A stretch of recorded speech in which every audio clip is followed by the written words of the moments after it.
right, here we go. Welcome to another edition of 411. Can you hear me okay, Corey? I can hear you, Eric. This mic's Welcome, good. everybody. Yep, All right. let's get her going.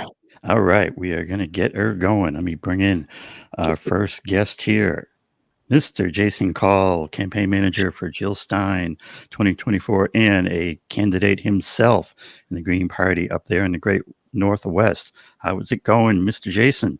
It's going well. It is busy as hell all the time. So I'm glad I was able to find some time on a Friday evening Excellent. here. And I'm very excited to talk to you. Thank you. You got it. Yeah, thank you. Our other special guest, Mr. Mastermind Hour. How's Hello, it hello. going, Mr. Mastermind? Doing great. Glad to be here. Hi, guys. Howdy. Howdy. Nice to meet you. Nice to meet you, Jason. And nice to meet you also, Corey. Nice to meet you too, Jason. All right. And yeah, we're always like a little bit rough here on the start because we try to like catch it right after Sabby's show and bring in the audience. But I think we are doing the thing. We got I see Yeah, our it was hard peeps. on me, Eric. I was trying to take notes and get ready for the show, and I had to watch Sabby. She gets fired up. I get fired up, and then it's all. You've been streaming all day. Right. Mastermind's like the king of the internet on the I get my YouTubes reps now. in. It's true, Eric. Yeah, I had checked in here at 7 my time. My time it's 7 p.m. and you were still on the tail end of Sabby's show, so I tuned in because I did have a few minutes, and she was just on fire there at the end, and I love it. I love it when she gets going like that. Oh yeah, and yeah, it takes a little longer than we think, but it's well worth it. Absolutely. So Jason, I mean, maybe we want to start out. If you want to tell the folks, maybe a little more detail about what some of the stuff you've been up to, how you've been keeping yourself busy. Oh, I never have a moment's rest, but that's how I like it. I'm always taking on more projects. So I'm doing well. I'm Jill Stein's campaign manager. I've been doing that gig since mid-January now. Now, So how did that happen? Interesting story. I guess I met Jill. I converted. I mean, I guess going back to my own campaign, you probably know that I ran as a Democrat in 2020 and 2022 for the Washington's 2nd District seat against, I can talk a little bit more about my race, but I'm running against a terrible Democrat. After going through that experience with the local Democrats, after having been sort of trying to work within the Democratic Party as I'm a leftist. I've always been a socialist, and just realizing after 20 years that the Democratic Party is not going to change its evil ways. I really fought the good fight, thinking that there was some pathway forward with them, but they are.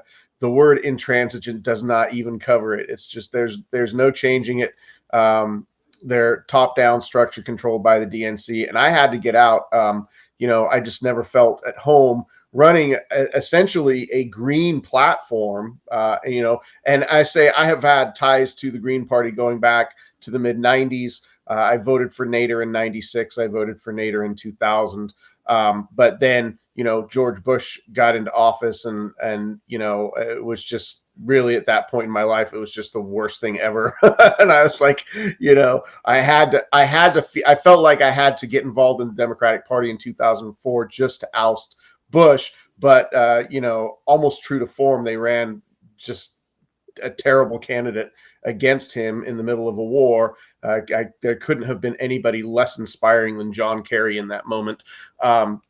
But I stayed through Obama. I got involved with Bernie. I was definitely, but Bernie was, for me, I was like, oh my God, okay, here it is. Here's the moment.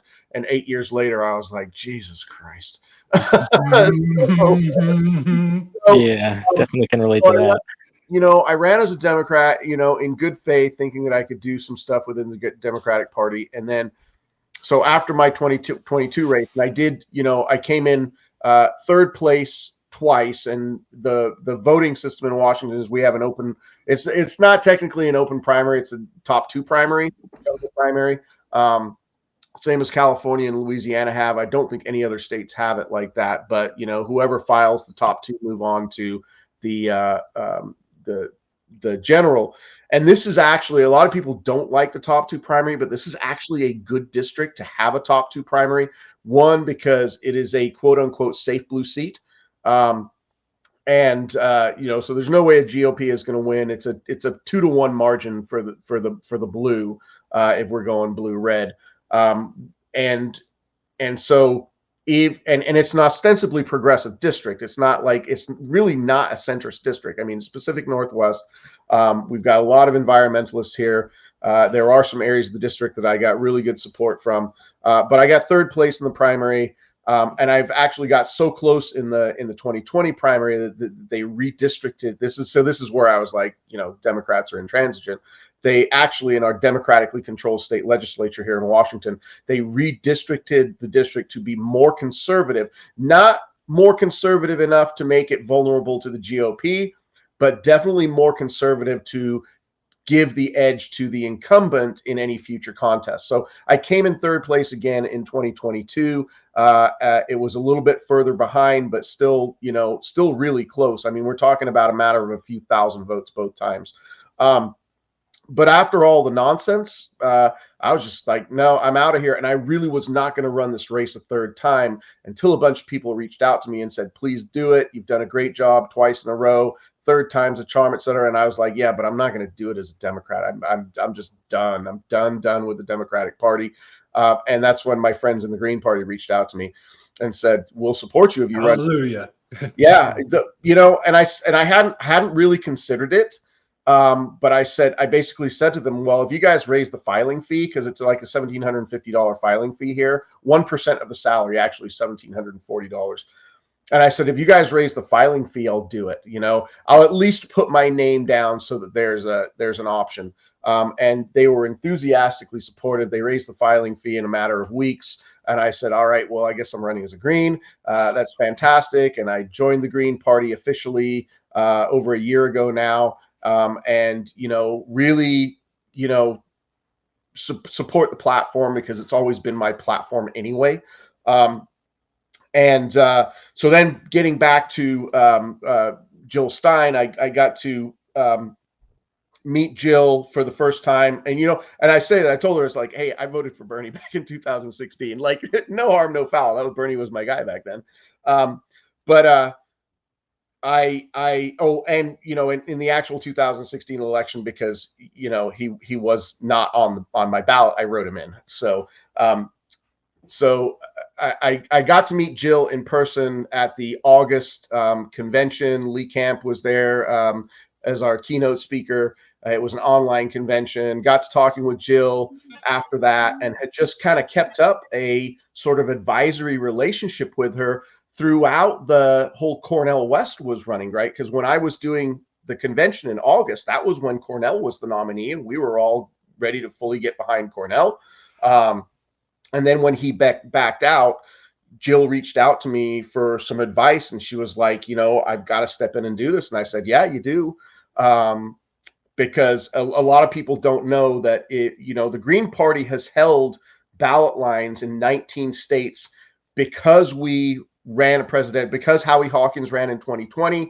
The Green Party was able to hold ballot lines with a certain percentage of the vote. You get a minimum percentage of the vote in the presidential election, and they allow you to keep that ballot line moving forward. A lot of people don't realize that. They're like, oh, this is a vanity run. Like, no, people worked hard for that ballot line, and you're asking us to throw it away. And next time around, if we wanted to run somebody again, it would be like, some of the states are ridiculous, and it's because of the rules in the states. 37,000 signatures in Indiana to get on the ballot. There's actually a lawsuit that's going to be heard in about 2 weeks' time about that, and hopefully we will win that lawsuit, and the signature count will be reduced. But a lot of people are like, well, the Green Party never does anything, and then they just show up every 4 years and run.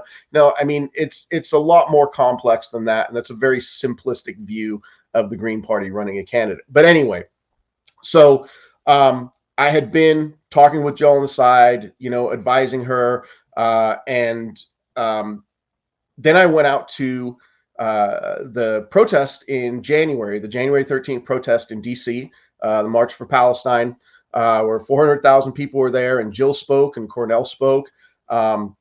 Really inspiring event, and got to meet Jill in person for the first time there, and we got to talking. And it wasn't until a few days later where she was just like, I need a campaign manager. We need a campaign manager. I know that some people have negative feelings about Peter Dow, but Peter Dow is a good friend of mine, and I will defend him. And I know people are like, oh, well, he was a shitty guy back in 2016. And he has been fully open. He's like, yeah, I was a shitty DNC op in 2016, but I saw the light. I've changed my ways. I'm here to see the left win. I'm officially an anarchist. Democratic Party sucks. Neither of them should be reelected. And he's true and genuine about all those things. So for anybody listening to this who is like, oh, Peter Dow is a bad guy, he's not a bad guy. He's, when he was all blue at one point, we were all right, and I was too, right? Everybody has to come over at some point. You evolve, and Peter has evolved. Throw that stone. Yeah, Peter has evolved, and so people get all up in their feels about Peter. Yeah, I know, and if you really target. Oh, I'm glad to see. But the other part of it is, I would just say, tell you what, I've got a beer also, and I was like, "Are we okay to drink on?" Okay, cool. Yeah, appreciate that. But anyway, the other thing I want to say, just say, the other thing I just want to say about Peter is that he's not really relevant at this point. So even if he's terrible or whatnot, I mean, he's not running this. He's not a part of it. So you can put that aside. But he's, the point being, I mean, he's a good guy, and he has a lot of institutional knowledge about how the Democratic Party operates. That is valuable knowledge to the left right now. I want people to understand that Peter coming to our side and saying, yeah, I know how these guys work, and I know the best ways to message against them because I was one of the ones who was messaging for them before, and I know what their weaknesses are. I want people to understand that's valuable. That's valuable information. So it was going to be Peter and I as sort of a 1-2, like Peter was going to be campaign manager and I was going to be his deputy, because we have worked together over the last couple of years really well. We support each other really well. And he just decided it wasn't the right thing for him. And part of the reason he decided it wasn't the right thing for him is he legitimately said, I don't know if I'm going to be the right one for this campaign because of all the baggage that comes along with me being the campaign manager. And I don't want to do harm to the campaign because I think we've really got a shot here. I think this is important. He literally said, I think I will be he said, I think I will be a distraction to this campaign. Let me advise from the sidelines. He said, Jason, would you like to, do you think you could do this? And I was like, shit, man, I don't know. that's a big thing to take. And I said, I'll give it a shot. So we talked with Jill, we talked with the team. We were like, if you guys are willing to give me a chance, the campaign needs a manager. I feel like I could be really beneficial here. I would love to do it. I'm definitely behind the team. I haven't run a campaign before, like as the top, but as you probably know, Peter and I advised were campaign manager and deputy campaign manager for Marianne Williamson for just a brief couple of months before we realized how much of a train wreck that was. And we both left on the same day for the same reasons. So I don't even want to go into that. But we honestly thought that Marianne would present a good challenge to Biden from the inside. We were wrong about that. That was, as soon as we had assessed that, like, oh, this is not going to work, we were out. And also, like, out in a way where we were like, we don't want to trash her as a candidate. We don't want to come out and be negative about it. But also, once you realize a campaign is not going anywhere, and it's not a serious campaign, we don't want people donating money to that anymore.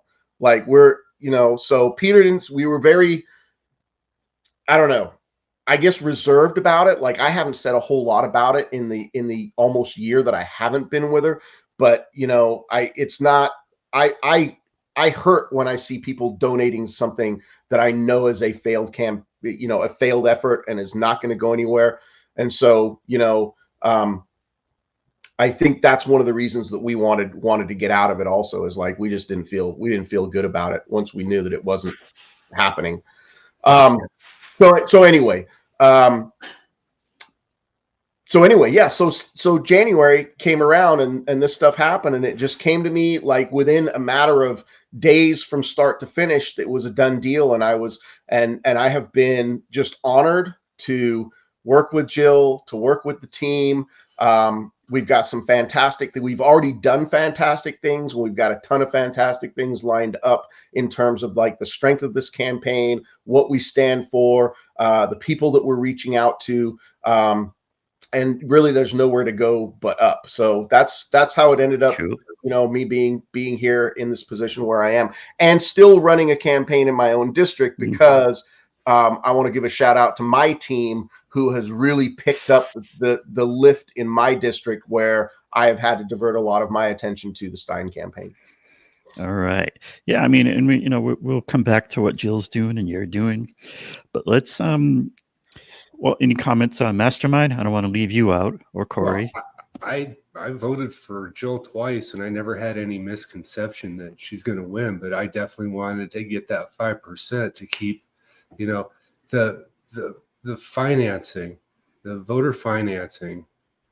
It should be, if we don't get the money out, it's not going to change. It's always going to be the duopoly. They're always going to be able to spend more money. Biden's raised more money than ever, and why? I'm not sure. Plus, they're trying to sue Trump for $400 million just so he doesn't have another penny to throw in there. Yeah, I mean, I think our best answer in general about the money is to have campaigns that are so inspiring that they generate huge numbers. They inspire people by the millions and generate huge numbers of small dollar donations. If we can do that, it's a different world. I think it's also really important to have a candidate that is on the ground with people and getting into that grassroots thing. I live in Massachusetts. Jill Stein goes to these events. She goes and speaks. I met her. Very same. pleasant. That's more than I could say about anybody that's in the race right now, and I think that's an important factor. She went to a Palestinian rally in Lexington. I think it was just last night, and she was stunned. She said, Lexington's kind of a conservative town for Massachusetts, and she's bringing people out. Yeah, she said there were a ton of people out here. She was very enthused that hopeful that the tide is turning, like with widespread public sentiment. So yeah. So taking a step back and generalizing, and the theme of this show is, can we vote our way out of this mess? And I figured, I'd be a little provocative and hit this head on, because I certainly hear out there plenty of times people saying, oh, we can't vote our way out of this and whatnot. And so, personally, I don't feel that way, but I figured we'd I don't know who wants to go first, but taking a stab at that one, or I can. Well, I've talked a lot. I do have some opinions here, but let somebody else talk about this. What do you think about that, Mastermind? Can we vote our way out of this mess? Not with the status quo. No. The deck's already stacked, and it's been stacked. And, we're getting to end stage capitalism.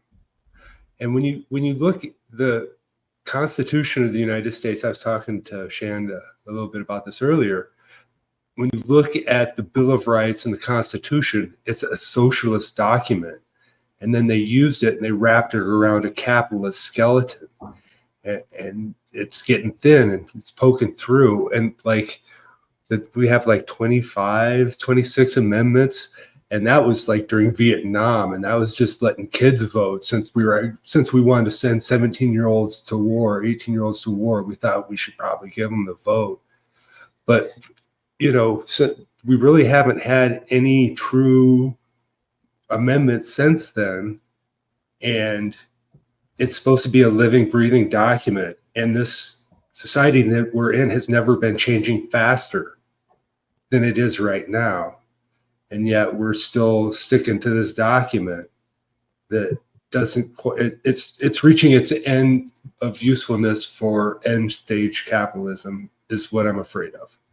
A lot of the Constitution is based on norms and people assuming people are good. And Donald Trump knocked a lot of that sense into people, like, oh shit, this document isn't bulletproof. You know, when you start getting into the Supreme Court, if they are judging something that it's clearly obvious they have a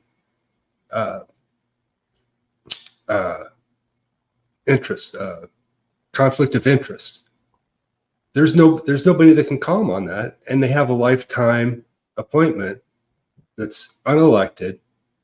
It's practically its own branch. So I don't know, as we're going to get through this electorally,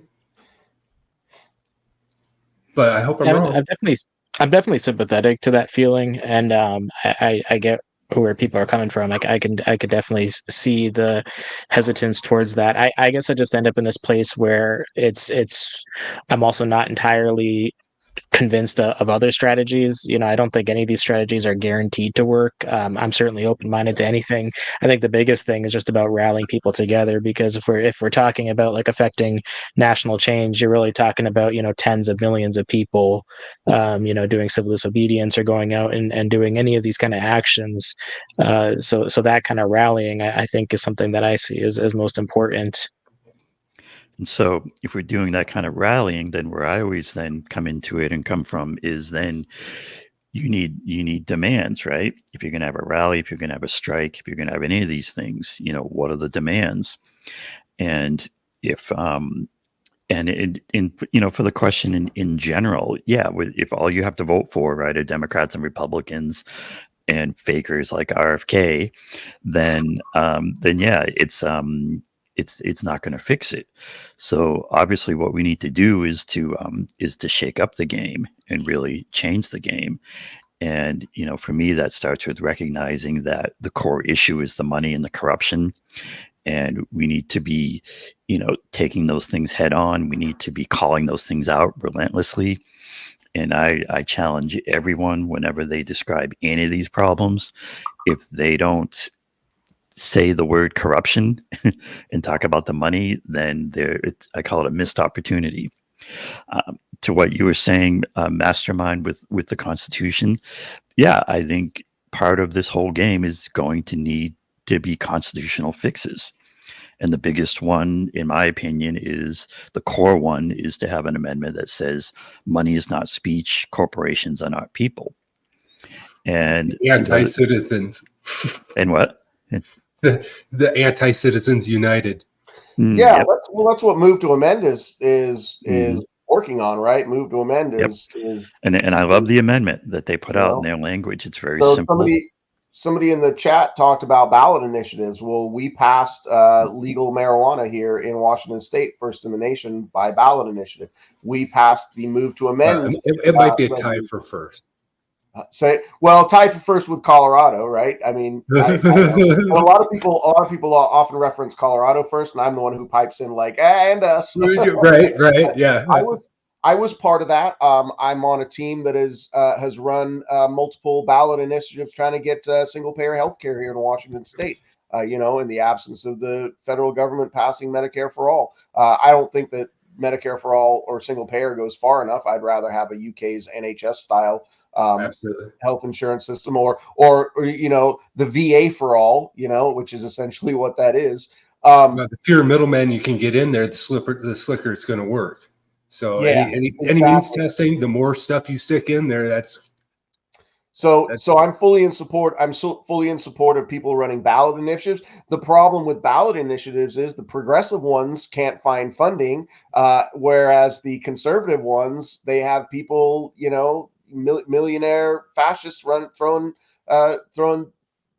tons of money at them. And so we've got this issue in Washington State right now where one millionaire fascist ran like 6 ballot initiatives and a bunch of them passed. And so now this is going to go to the public, and it's this stuff that sounds good, like, hey, cops should be able to do car chases, where we're like, no, the science says that that's bad.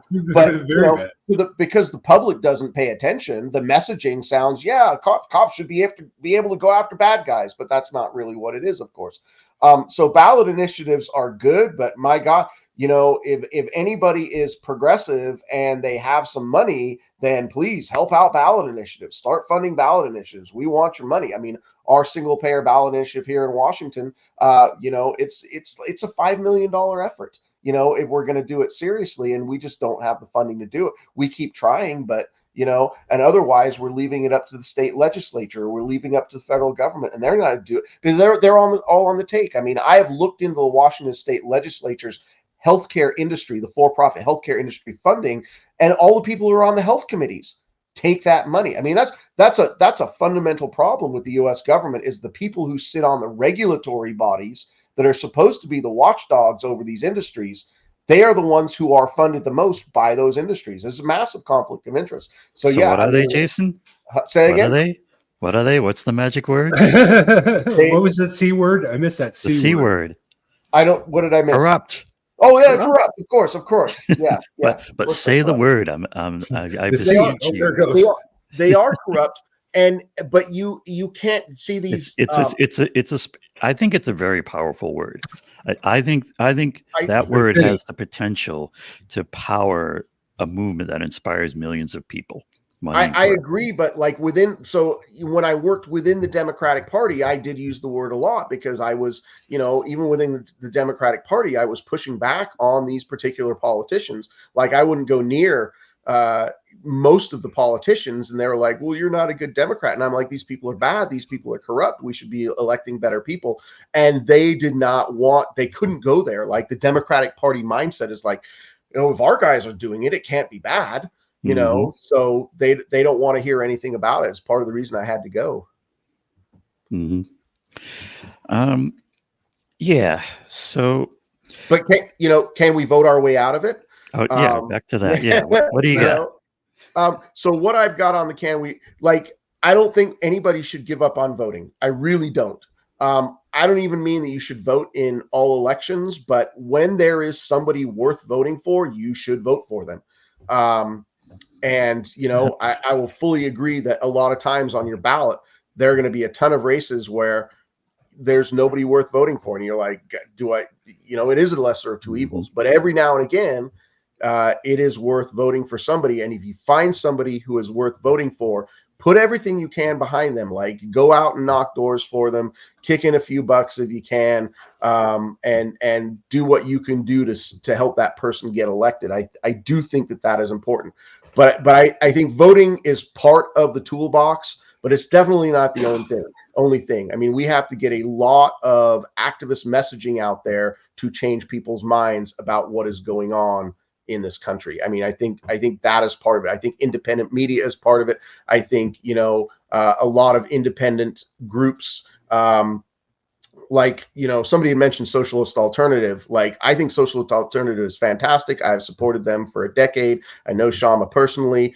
I support her Workers Strike Back movement, where they're trying to create a new party. But I think getting involved in those efforts, like a lot of people don't either have the bandwidth or are just not in the mindset that I have to be personally involved in the change that's happening. I can't just sit behind a keyboard and yell. I have to go to these boring ass meetings, because sometimes that's what you've got to do, because that's where the organizing takes place. But I think a lot of organizing is the key. Voting is part of what needs to take place, because that's part of the system that we have to work with, but being involved in organizations as well. I mean, it can come back to the concept of democracy itself, right? I mean, we have this country, right, with 300-400 some odd million people in it. How else are you gonna run the country, right? I mean, for any group of people, it's really, you either have democracy or you have something like really bad. Or I mean, the democracy is bad, is messy and annoying and whatnot. But there's one of those sayings, right? Democracy is the most messy, worst system we have, and everything I else think is that's worse. actually capitalism. That was Capitalism's a capitalism. worse That was a system Winston other Churchill than quote on capitalism. anything else. Right, forget that one. Right, which is actually kind of funny because that is just a cope for, yeah, we know capitalism sucks and it's not going to ever work, but because they are giving in to the fact that human nature has greed, and because people are greedy, we're going to base our system on greed. We're going to use capitalism. We're going to use the human greed as the engine for society, which is really kind of Sociopathic? Yeah, it's dark. It's really It's sociopathic. dark. So when we're talking about something like capitalism, right? What I would challenge you and people in general is yes, call out its faults, right? But it can also be framed in a positive way. The way that Richard Wolff likes to frame it, that I really like, is we can do better than capitalism. And that's the kind of message too, that for people who are maybe kind of more normie, right? If you say to them, we need to get rid of capitalism, they're like, they get scared or whatnot. But if you start saying we can do better than this capitalist system, then not only do you satisfy the people who are tuned in, but also people in general say, well, yeah, actually, we probably can do better. Well, as Americans, we've been raised as consumers, and as a consumer, then it's really easy to conflate capitalism with commerce. And so if I'm not a capitalist, I won't be able to buy shit, and I have to buy shit because I'm a consumer. But they buy shit in socialist countries too. They do have an actual trade. There's some idea that like when you have socialism, commerce ends. Like, Exactly. like no, people still need goods and services. Are you kidding me? I don't want to pay my bills in chickens. Well, part of it is like the temporarily ashamed millionaire thing, like in America, these people that are voting against their self-interest because they're, one day I'll be Elon. A lot of people believe that shit, really. Well, I'll tell you what, as a child of the 80s, I'm 52 years old, and the 80s, like my formative years in middle school and high school, were all about when are you going to make your first million. That was the theme of the 80s, Wall Street. right? Yeah, Wall Street high school. Watch it. Greed's good. Yeah, exactly. Right? And I use that a lot. The whole this is what we went into the world believing is true. And it's interesting because my generation, Gen X, we kind of got smacked in the face. I mean, the boomer generation, they really got to take advantage of socialist policies. They got to take advantage of relatively free.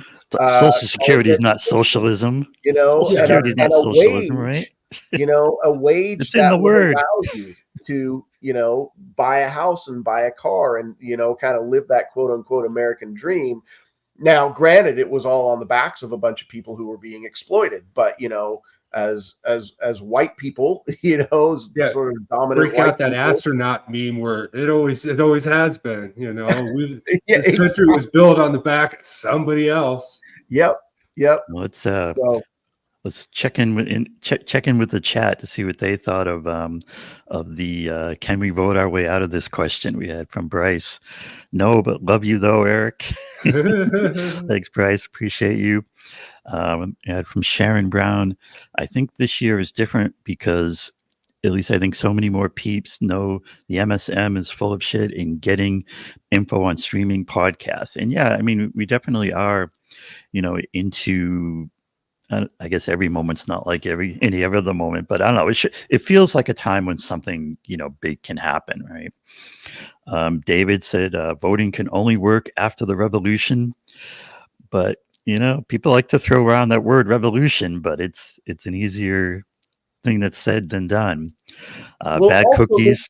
You want to go on revolution? Go ahead. The revolution is us. I mean, that's what I want people to have, that sort of active mindset that the revolution is us. And it doesn't mean like,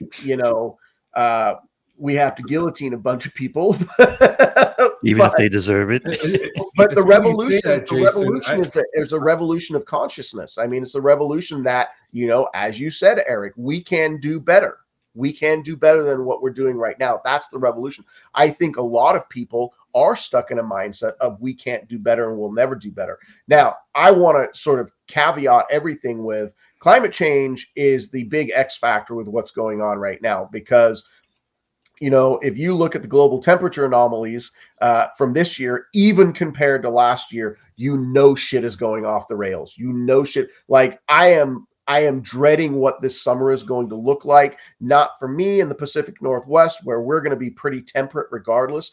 But we hit 100 degrees in my district 2 years ago in a place that, 20 years ago, you wouldn't have cracked 85, So, climate is going off the rail. We're going to have a ton of climate refugees. We're going to have a ton of crop failure. We're going to have a ton of places in this country. I cannot believe that they're still building and expanding places like Phoenix, Arizona. Like that place is running dry. It's running dry. You should be running away from Phoenix right now, and setting up your homestead somewhere else, because the desert Southwest of America in 5 years, I don't think it's going to be livable, and a big part of that is because they're going to run out of water. They've already sucked half the water out of the ground. The aquifers in the desert Southwest are fucking collapsing right now. Like Arizona didn't put a limit on. You could put as many wells on your land as you wanted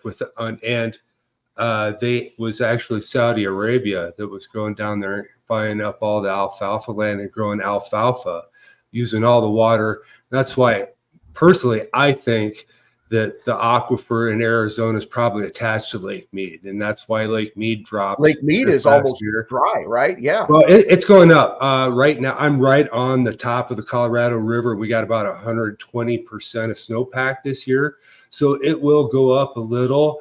And I think they kicked the Saudis' ass out of Arizona and kind of once that got noticed, they put a kibosh to that. But yeah, basically they were sucking all the water out of Lake Mead, turning it into alfalfa and shipping it over to Saudi Arabia. Yeah. Well, I mean, just sort of in generally with climate is the X factor. And so, when the climate scientists are predicting global societal collapse, like something is going to break here. People are going to realize that what we've got going on is unsustainable. A lot of the world is already realizing that. I mean, just destitute poor people that have been exploited, and you end up with, genocidal situations, like in the Congo, where people are being exploited for resources and they have nothing left. That's, we tend not to think about how many people that is, but that is tens of millions, and take a country like Bangladesh. I always like to look. Bangladesh is one of the lowest lying countries in the world. When the seas start rising, you're looking at 350 million displaced people almost immediately. Where are they going to go? Those are the situations that we are going to need to prepare for in the future.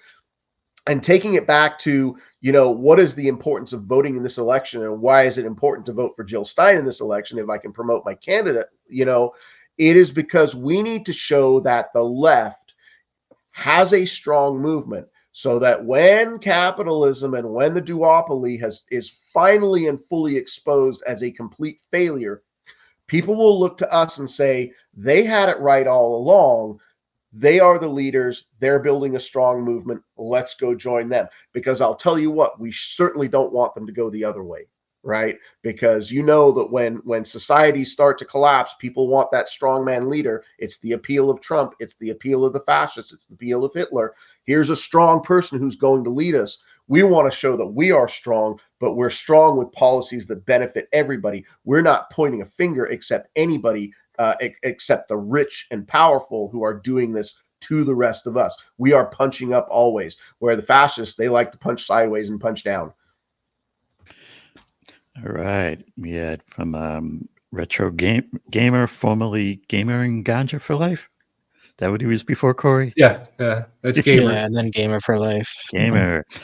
Capitalism has always been the problem. We had Noel, Oracle at Delphi checking in, but it's never really been a functioning democracy. And yep, have to agree there. That's the challenge is really to create it for the first time, right? The For real the longest democracy. time, I used to say that, we were talking about the Cold War, and the cold coup started in 63. And now looking back, I was talking to Shan about this. I think 63 is when the cold coup ended.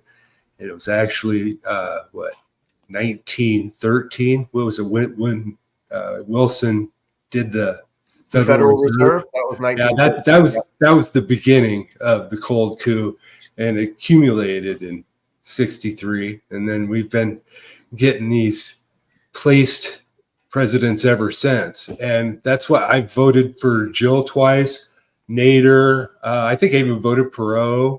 I've never picked a candidate that's ended up being president, but I've always voted my conscience, and I've always known that I can't, I couldn't vote for Trump to beat Biden, or Biden to beat Trump, or Clinton to beat whatever.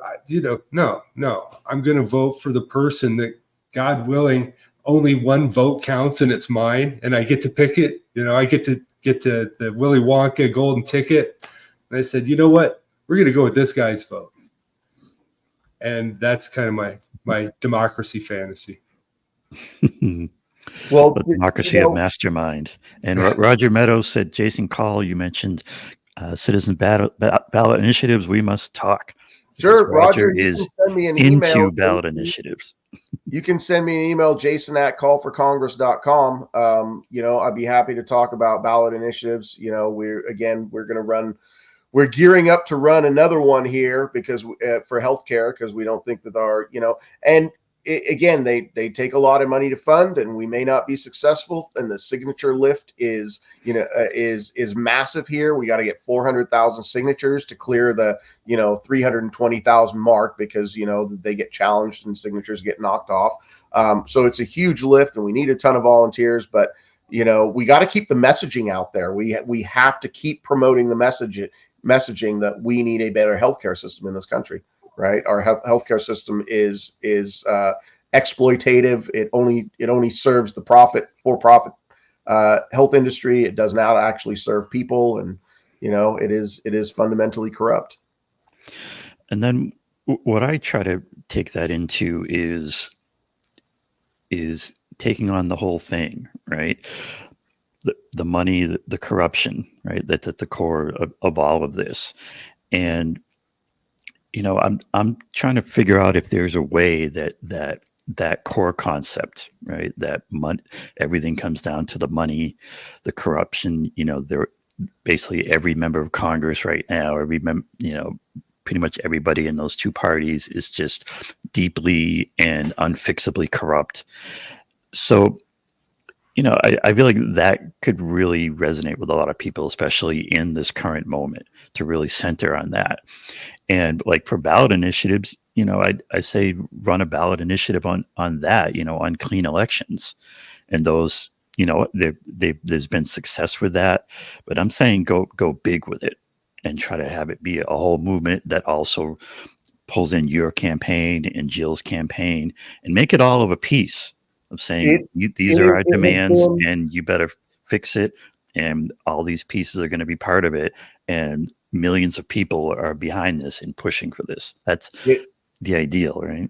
Absolutely. Well, it has been in my top 3 issues. My top 3 issues in all 3 cycles that I've run have been getting universal healthcare, nonprofit healthcare, where everybody's covered, tackling climate change, because that is the existential crisis, and getting money out of politics, because that is really the root of why all the other stuff doesn't. I mean, that's been my messaging for all 6 years that I've been running now. And I wanted to say that Jill tells a story about a local initiative in Massachusetts, and I think it was a ballot initiative. I don't know the details, but it happened like maybe 20 years ago. Clean elections, yep. Actually did pass clean elections, yep. And the Democratic legislature killed it. They passed it, and the Democratic state legislature in Massachusetts overturned it. Yep. Yes, and so this is part of why I think it really needs to be the focus. I think it's something that people who are ostensibly right or left can agree on. That everybody feels that they're corrupt. And we almost got ranked choice voting passed here in Massachusetts on a ballot initiative recently at like those are my just by big slim two. Those margin. two. Right. Yeah. Yeah, I saw that they were trying to do something like that in Colorado, but I think this time we're getting daylight savings time, the important stuff. Not finance change in politics or anything that's really important, but at least we want to set our clocks back an hour. Well, they haven't even done that yet. I mean, something passed and then they haven't even implemented it. It was like 2 years ago, right? We were expecting it this year, and they still won't pass it.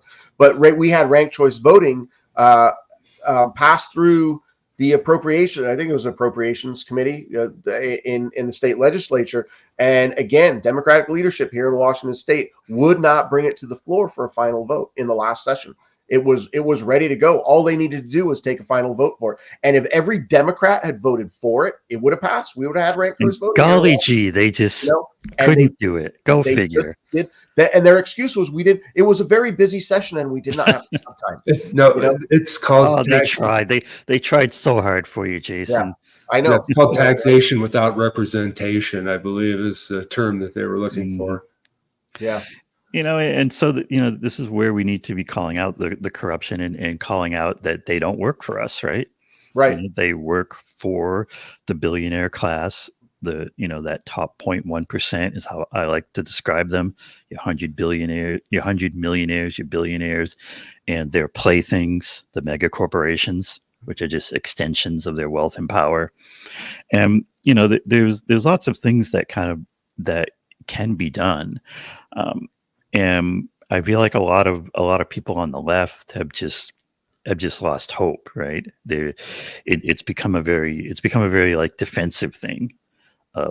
Sometimes I see it almost like a hipster nihilism, where it's like, oh, well, we know that you can't really fix anything, and you're so naive if you think things can be fixed.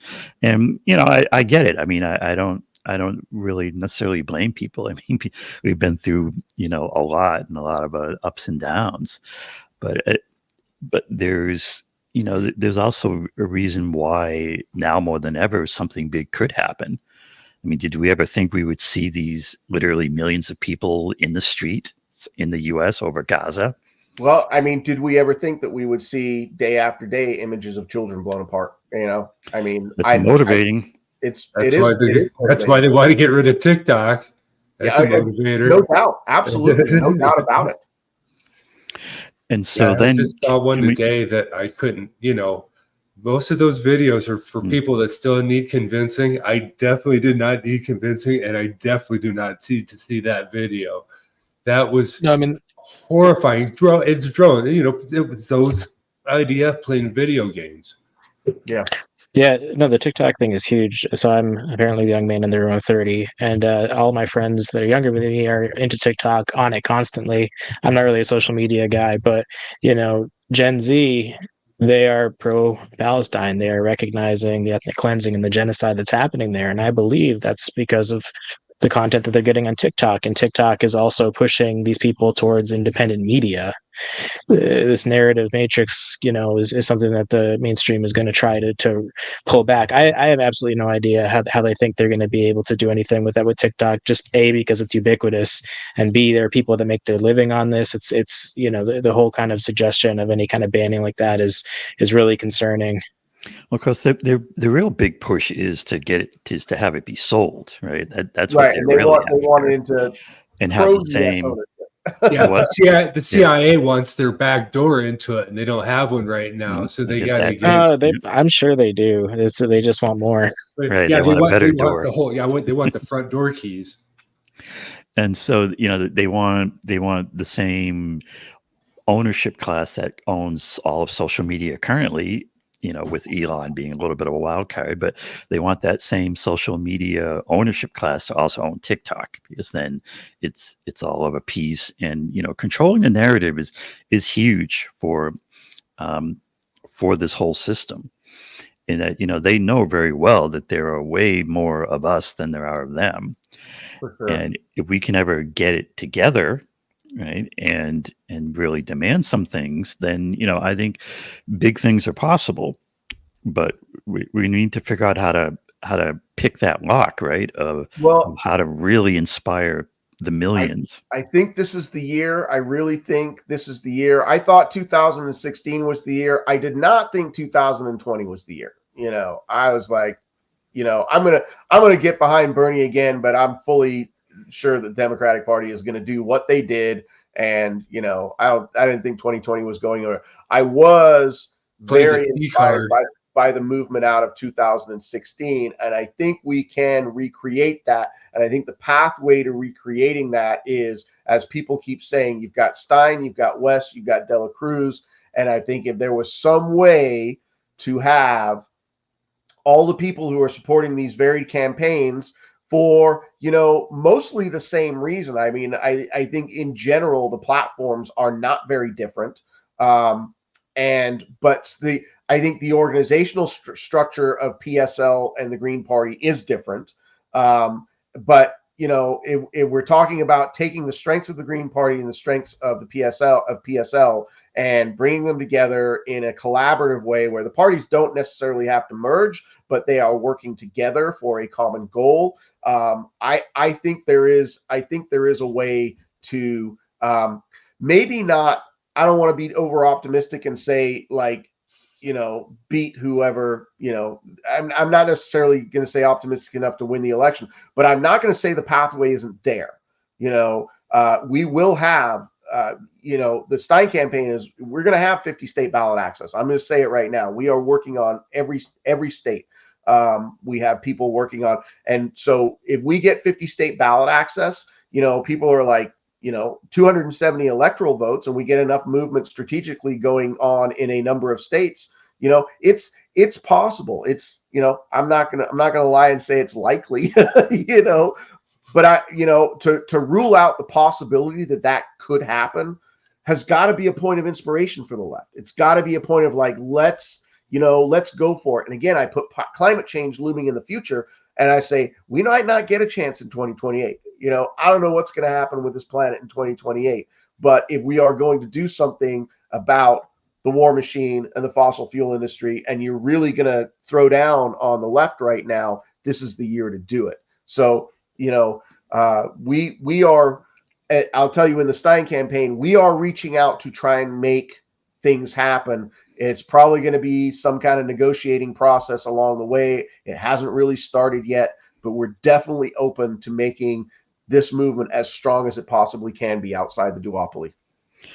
I mean, what happens with Israel and Gaza, right? That basically has become this wave that is really, really irresistible for anyone who at least has a conscience. It's if you're not part of the huge power structure, I mean, and if you're tuned in at all, right, you feel this, you feel this wave coming through, and then this energy.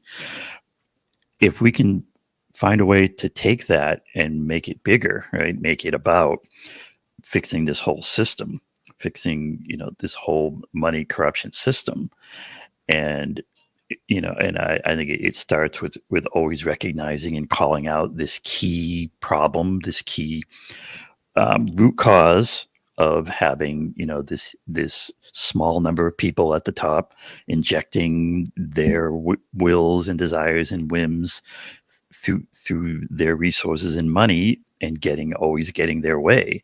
And it's time for the 99% to say, we see you, and we're demanding an end to it, and we're going to go with these candidates and these ballot initiatives and get in the streets over it, and either they're going to meet our demands or we're going to F shit up in the streets. It really needs to get into a movement with that kind of ferocity, with that kind of, what's the word for it? Well, people have to be willing to take risks. I mean, doing what you're saying is a risk. You're taking a risk. Only if we don't have huge numbers. You're taking a risk that you are gonna potentially lose your job. You're gonna lose family and friends. You're gonna go to jail. You're gonna all the things that we think about as the activity that is behind a quote unquote revolution. Those are those are daunting prospects for a lot of people who are like, you know what? I'm comfortable. I've got my family. I can't risk this or that. It depends on how big it is. Revolution takes risks. It depends on how big it is, though, right? If it reaches that critical mass, which it did to some extent with Gaza, then people do come out. It's going to be our generation, Gen X. I mean, well, X has always been a mathematical placeholder for an unknown, an unknown quantity. And I'm thinking that we're going to change Gen X into Gen Jubilee. We're going to get that debt jubilee. Get that debt cancellation going. Yeah. And actually, I'm going to talk to JB Fauntleroy on Sunday on our show, Beyond the Oh, nice. Jill's doing a spot with Jay next Tuesday. Yeah. Oh, yeah. Right. Yeah. And cool. I want to talk to him and brainstorm about turning reparations into a jet jubilee, and also a restructure of the financial, basically talk about reparations for everybody that's under $100 million, and then add the ADOS reparations on top of that. So instead of just having, ADOS people on board, then you can get 99% of the people on board. Then you've got a movement. Then you've got some momentum. Well, I do want to address reparations, because I did see somebody in the chat that said they were disappointed with Jill Stein's stance on reparations. We have a great reparations and Black agenda platform. It's actually one of the reasons that people are like, we haven't seen Jill's platform yet. There are sort of some placeholder statements there. I have done platform work before. I'm essentially in charge of the platform. We're putting some polish on it, but the reparations platform is strong. It is really strong. For people in the chat who might not know about the work that Professor Sandy Darity has done on reparations, where people are like, what is the number? What is the number? There's a number there, and even that number is probably not enough, but it's the number that can be justified. And 12T, right? Yeah. Minimum 12T, and that is cash reparations, and that doesn't even cover all the stuff. What's that? 4 years gone to Israel. That's that one political term. Exactly. So I do want people to have confidence that the reparations platform is strong, as are all of the other sections of the platform going to be strong. We are really conscious about wanting to put together a strong and justifiable, economically justifiable. So part of the hang up is we're doing some sort of strategic economic writing, so that when people do the whole how are you going to pay for it, we have the writing to back it up and say, look, this is how it's going to work. Here is the peace dividend, the healthcare dividend. This is what you are going to get back out of it, and this is where the savings are going to be. Like that the human cost savings that people never talk about, because they only put a dollar value on humans when you can exploit them. They don't put a dollar value on humans when you're saying, this is how much we're going to save the system. They only want that exploitative dollar cost. So we really want to have that strong framing around the platform, so that when people say you can't pay for this, we can say, look, go read this. Yes, we can. And one thing I would urge both you, Jason, and Jill, when you're talking about reparations, is to really make a point of framing it as what it is, a debt owed. Absolutely. Yeah. And before you get into numbers or can we pay for it or whatnot, I just think it's really important to put that framing out there. And no question about it. No question about it. In fact, I've conferenced with the ADOS Sorry, go ahead. No, I was going to say I've conferenced with the ADOS Advocacy Committee out of Atlanta. We have had deep discussions about that kind of framing. And the other part of it, is if you don't support this, what you are supporting is the continued historical oppression of an entire segment of your population. That is what you are supporting. So anyway, sorry, Mastermind, go ahead. No, that's what I was going to say. Is just this country's used to it. It's like that stupid debt ceiling. It's like we're going to spend all this money, and then at the end of the year, we'll decide whether or not we're going to pay our damn bill. It's like that's not how anything works. It's not how a household works. It's not how a country works. You pay your bills, and then maybe you should decide on whether or not you want to spend it next year on some shit. You don't spend it first and then, should we pay it? Should we not pay it? It's just every year it's a stupid game of chicken, and it gets really, really annoying. Yeah, I mean, one of the things that I always really push back against is this whole debt and scarcity mentality. You know, people really need to be educated that, you know, on things like what MMT theory is about, you know, is an explanation of how spending really works. And, you know, we do have a government that literally has a money tree. I mean, they can produce as much money as they want. Yeah, when they say they can't afford it, it's like ink can't cost that much. Come on now. If we went to a production and service and resource-based economy where we simply ensured that people had what quote unquote they need instead of trying to financialize everything, we would have what we need. I mean, the reality is there is enough to go around. You know, we can all have nice things. We have to tackle the consumption mentality. I mean, there is a sort of an overly consumptive mentality when you get to the ultra rich, where you look at the ultra rich and as a tiny fraction of the economy, how much they consume. I mean, there has to be democracy in consumption. Whereas people are always complaining about, there's so much pollution in India. Yeah, there's 1.4 billion people in India, and each of them makes a nickel a day. Okay, so let's, we need it. Focus. Let's focus here. And always punch up. Always give the most criticism and the most attention to that billionaire class. One of the ways I like to frame it is, we can, America is as a country is rich as fuck. I mean, that's, the resources, the productivity, it's really unparalleled. It's embarrassing. So we can. In the comment says, "Get hedge funds out of real estate." That needs to be highlighted. Absolutely. Yeah. And so. And so the comment that if you're making a profit off somebody's food, somebody's water, somebody's air, or somebody's shelter, good luck in hell. Yeah, definitely. Well, so as far just as let me finish my conversation. I'm sorry. I saw that go. I didn't want that to go by. Sorry. America is rich as you know what. So we can all have nice things, or we can have billionaires. Yeah. And it's time for us as a society to choose, basically, is what I say. Yeah, perfect. Do you have something, Cor? Yeah, in Massachusetts, we have a housing crisis, and so I'm not giving any candidate any vote unless that's a core part of it. The state is unaffordable. Grew up here, major problem.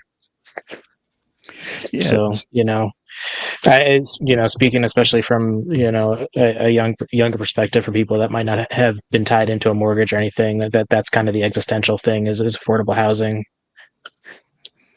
Yep. And, let me start, connecting this. When Biden was talking about how wages has doubled, he never wants to talk about how rent has quadrupled, Yeah, what's happened to the price of bread, right?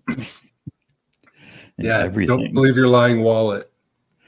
Now, I'm going to do, let's see, it's going to be a little bit of a messy transition here, but I'm going to show.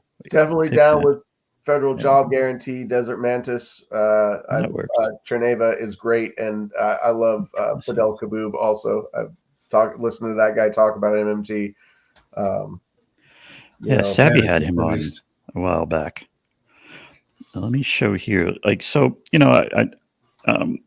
like to connect these things, into the 11 demands. And, I just feel like a critical part of trying to have that big movement is to have a clear and concise list of demands. And, I always put the money on the top because that's like the root of things. But, if we're talking about housing and things like that, right? We should just have it, as a demand that, you know, we're not going to support any candidate who's not for a minimum standard of living for everyone. So that means, you know, everyone gets housing, you know, period. You know, no exceptions, no this or that. And if it takes a bunch of funding to do that, you know, we can do it. And if people talk about where you're going to get the money from or at the state level, well, tax where the money is, you know, start taxing the billionaires. Federal jobs guarantee, you know, is a huge one. If we had a federal jobs program that guaranteed a job to everyone, I mean, that would be transformative for our society. And of course, healthcare is a huge one, but don't just demand Medicare for all. You know, demand a real, like you were saying, Jason, a real national healthcare system. And it just, I just feel like as a left, we don't talk in nearly enough in these terms. You know, we have all kinds of criticism, and rightly so, and whatnot, but we never seem to get to what are we demanding, what are we saying, you know, has to be done, or we're going to be in the streets rioting, basically, is what I feel like this needs to come to. What's your kitty cat's name? Oh, this is Ziggy. Ziggy. All right. We actually got him around the same time David Bowie died back in 2016. So I gotta find our Kiva around there. She disappeared. Yeah, I actually have Miles Davis and Foxy Brown around here somewhere. I got 3 other cats too. I got Laszlo, named after What We Do in the Shadows. Oh, good stuff. Nice. Cory and I love that show. Nice. And then I've got Bailey. Yeah, that's the name that she came with from the Humane Society, and then I've got an orange cat that we have not agreed on with a name, so I just call him Orange Cat. My daughter calls him one thing, my wife calls him another thing, and I just call him Orange Cat because he's the only one. That's okay. They don't really come to their name anyway, so you can call them whatever you want. Exactly. Yeah, I have a tuxedo named Alfred Pennyworth. Tuxedo cat. Yeah, my cat Bailey is a tux also, and my orange cat is orange and white, just like yours there, Cory. So. Yeah, this is Sandy. She's our guest cat right now. Nice. But Eric, I was thinking about as we're doing the show, I was brainstorming on some stuff, and what would be the downside of just abolishing the New York Stock Exchange? I mean, I realized that at one time was some sort of engine to help small businesses get funding, maybe. I don't know, but as far as I can tell, it's just a casino. It's just it's legalized gambling. Well, and it's interesting that one of the memes that's going around in defense of Biden right now is that apparently the stock market is that 38,000 where it was 17,000 or something. And I'm like, you understand that this is the inflation of corporate greed. I mean, you are understanding. That's the word I was going to use, inflation. This is like stock buybacks. And you also understand that 90% of this country is not, quote unquote, the investor class. They're like, well, 60% of people are invested in stocks. Yes, because they took away our guaranteed pensions and forced us into 401ks. Most people are invested, with whatever they get taken out of their paycheck, and it goes into a mutual fund or an index fund, and they don't even think about it. That's not the investor. They don't even know they're investors, right? Yeah, I know. That's not the investor class. I mean, this is not a win. This is, this is like it's Wall Street's piggy bank. Exactly. I'm just frustrated with it. Like, I've got a bunch of lib friends. Like, I've gone on an unfriending spree on my Facebook page with all the people who are posting these uncritical of Biden memes. And I'm like, all right, you're gone. I don't know you. You're gone. Posting this shit about Biden is the lesser of two evils and the stock market has gone up. You guys are cracked in the head. You're not seeing the big picture here. Right. I was just trying to figure what would be the downside if like tomorrow they said, oh, you got to lock these doors. This is an illegal gambling operation, some sort of FICO. I don't give a fuck. We're turning it into public housing. Yeah, right. What would be the down? I can't think. Okay, let me speak to that. So I certainly agree with the sentiment. It's a little bit tricky. It kind of reminds me of kind of when people say, well, let's just ban political parties. And you really, if you actually get down to the practicalities of actually passing laws to do that, it becomes problematic. Like as far as parties, you get into what, free association and things like that. For something like the Wall Street, I think just saying let's ban Wall Street is just a little bit too simplistic, if you don't mind the word. I think the way to attack something like that is to first identify the core problem, which is financialization, right? Which is about this whole system of making money off of money, right? And so, so I would say the way to attack that is to look at that in specifically. So there are ideas like putting taxes on what Wall Street does. What do they call that? Like put a tax on each and every transaction. Yeah, since they transaction do these tax. penny micro transactions 500 times. So if you do a bit of that, you basically can kill it just from doing that, right? There's taxation in general gets into a whole big thing, and people take for granted just how huge and powerful like taxation is. I mean, the first thing is people don't even understand what taxes are for, right? Taxes are not for funding things, definitely not at the federal level. Taxes are the way that the money gets cycled back in, because if you're creating money, you have to cycle it back in. So then the really important part of that is who are you cycling it back in from? And so what's happened, especially since Reagan, is that they've passed all the laws and gimmicks and loopholes and the whole thing, so that the billionaires, in the mega corporations, have their tax burden has shrunk and shrunk and shrunk. And then that tax burden has to go somewhere. And so it falls on the 99%. So there are things. So my point is, with all that whole story, is that taxation can be terrible like it is now and be crushing, or you could revamp that system and do incredible things. You could do things like we're talking about transaction taxes, on 11 demands. I mean, what I propose is basically wiping out just about the whole system and leaving only, let me even show that, and having, only taxes. Where is it? There we go. Revamp taxation and funding. Abolish the whole damn thing, except for highly progressive income taxes, wealth taxes, which are huge, and taxes on large corporations. Yeah, I mean, can you imagine what that would do to wealth inequality? I mean, it's an incredibly powerful tool, and it's sitting there waiting for us to demand that it be used for us and not for the billionaires.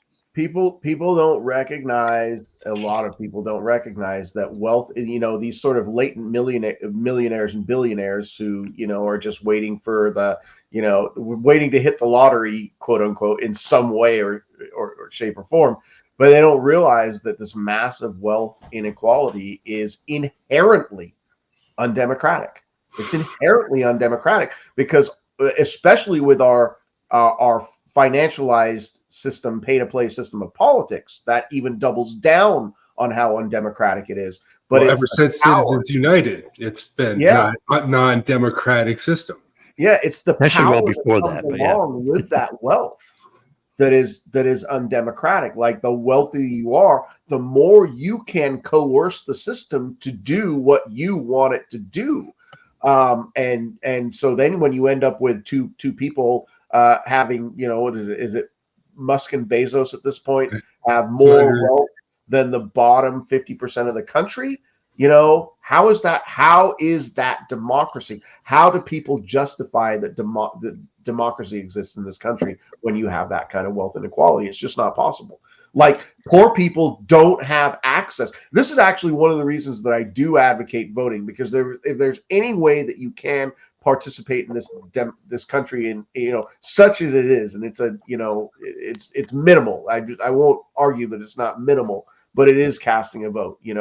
Because somewhere along the line you might be able to get someone in office who, like, people ask me, I got to tell you, what are you going to do if you get elected as a Green? You can't do anything. You can't pass Medicare for all by yourself. You can't, do any of the things. You can't cut the military budget by yourself. I said, what I can do is give voice to the messaging that needs voice right now. You want to give me a national platform for 2 years, you know, and I think I can get reelected if I go out and do that, right? But if you want to give me a microphone for 2 years, I'm unbought and I'm unbossed. I don't take any corporate money. I'm not on the hook to anybody. I hate both the duopoly parties. Believe me, I'm going to go in there and swing bats. Like, I'm just going to swing for the fences constantly. I'm going to wear myself out swinging for the fences. I'm going to come out. There are going to be microphones in my face from the corporate media, and I'm going to tell them exactly what the fuck is going on in there. You know, and I think people need to hear that. So what am I going to get done in Congress? That's what I will get done. And hopefully a little bit down the line, that will have inspired more people to do the same, and we can actually get a change in the system. But it's, you know. And the thing I would urge you or recommend, if you don't mind my doing so, is frame these things in demands. Right, when we're talking about what's wrong or what needs to be done, and so with any of these issues, you know, so for healthcare, you know, I think we just need to be demanding, you know, real healthcare for everyone. But to really, I just think that kind of language can be just very inspiring. Well, you know, my people in tagline general is better, right? Is what? Demand better. That's my tagline. Like it. It's been my tagline from the start. Demand better. Cool. Yeah, but you only get what you ask for. Yeah. Well, that's why you need the 11 demands, right? Yes, absolutely. Well, and that's what I would love to see, something like a corporate tax.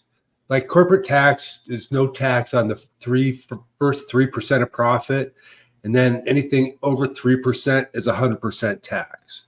So you got to work your books so that, you know, anything that you're going to get above 3% tax, you're going to work back into your payroll or back into R&D. It's the incentive, right? It's an incentive to put back into your workforce and grow your business, but grow it legitimately. Like, grow Absolutely. it, you know, and that was the tax rate back in FDR's day, right? It was like 91%. Right. Yeah. Yeah. So they really want to get as much money as they can, so they'll reinvest it in their own company instead of giving it to Uncle Sam. Exactly. Yeah. Yeah, I mean, the whole model when you have is a tax rate of extraction. 20%, they don't have the same motivation. Yeah, I mean, you know, the whole model is extraction, right? They're trying to maximize the amount that they can extract from the 99% doing the actual work. And, you know, one of the things, you know, in terms of trying to have a vision for what to be demanding and what would really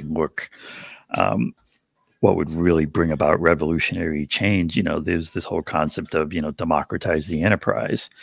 And, you know, we need to be demanding that we have a government that uses that incredible tool of the money tree and federal funds to prop up employee-owned and controlled businesses, you know, the worker co-ops, the whole antitrust part of it, you know, but getting real about antitrust and saying that, you know, these companies need to be, you know, literally broken up. Just period. I mean, just before you even are looking at anything else you're doing, you Google, you know, Amazon, and, you know, easily 100 other examples just simply need to be broken up. And, you know, some of that is there in antitrust and law and whatnot, but as long as we have this completely corrupt government, it's not happening. But there's real power there of what could be happening. And, you know, if you start doing those things, then, you know, it would be transformative. I mean, you would see big changes in behavior of these companies. And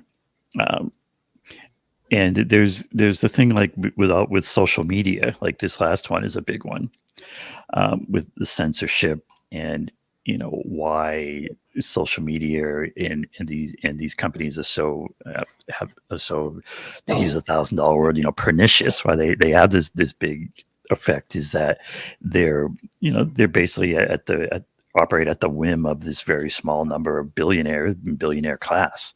So, you know, another thing to be demanding is that we not only nationalize these big companies, but then, you know, even go further and democratize them.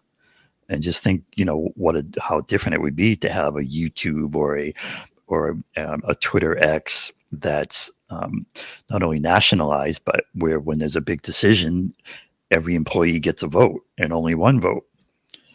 Well, it kind of has to be that way, because when people keep talking about how they want to raise the minimum wage, I think that instead of trying to get a $25 minimum wage, we need to have a $25 maximum wage. And that way because if you keep bumping that minimum wage up, that person that doesn't have a job and is at zero is just getting farther and farther away from that McMuffin or that carton of eggs or whatever. Because if I'm making $25 an hour, $30 an hour, yeah, I got no problem paying $12 for a carton of eggs. But somebody that's doesn't have a job and doesn't have any money, it's just getting further and further away. So what we need to do is bring those prices down and that maximum wage down. We need to cap like they do in sports. And Desert Mantis, and I want to get back to what you were saying in a second, Mastermind, but Desert Mantis is talking about, so at the state level, yes, it's, that's the way funding is organized currently at the state level. And I'll say two things about that. Doing that is a policy choice. And we could, as part of a big program, have the state budgets run much more off of federal dollars. Would be one big thing that would have a big effect on that. But the other thing is, even in the shorter term, is if all the states can easily get money if they just start taxing the people who actually have the money, right? I mean, start taxing the billionaires. What's that? The ones that can afford it. I'm just saying generally, right? For every state, if you bring in a wealth tax and a highly progressive income taxes, your state's going to be rolling in money. Well, there's a reason that the billionaires like to live in Washington State, and that is because we do not have an income tax here. Mm-hmm. And it is written into our Constitution, the bastards, that we cannot institute an income tax here. And so until we have a constitutional amendment, the billionaires will enjoy Washington State. Mm-hmm. Jeff Bezos has apparently moved out of Washington State, but he was living here for a while. Bill Gates. How are you going to survive without him? Yeah, I don't know. We've still got his massive Amazon building in downtown Seattle now, and those horribly ugly spheres. I don't know if you've seen that. Whatever. Those are two ways. Run it more on federal funds, and and tax them. Even if it takes a big movement and an amendment, but one way or the other.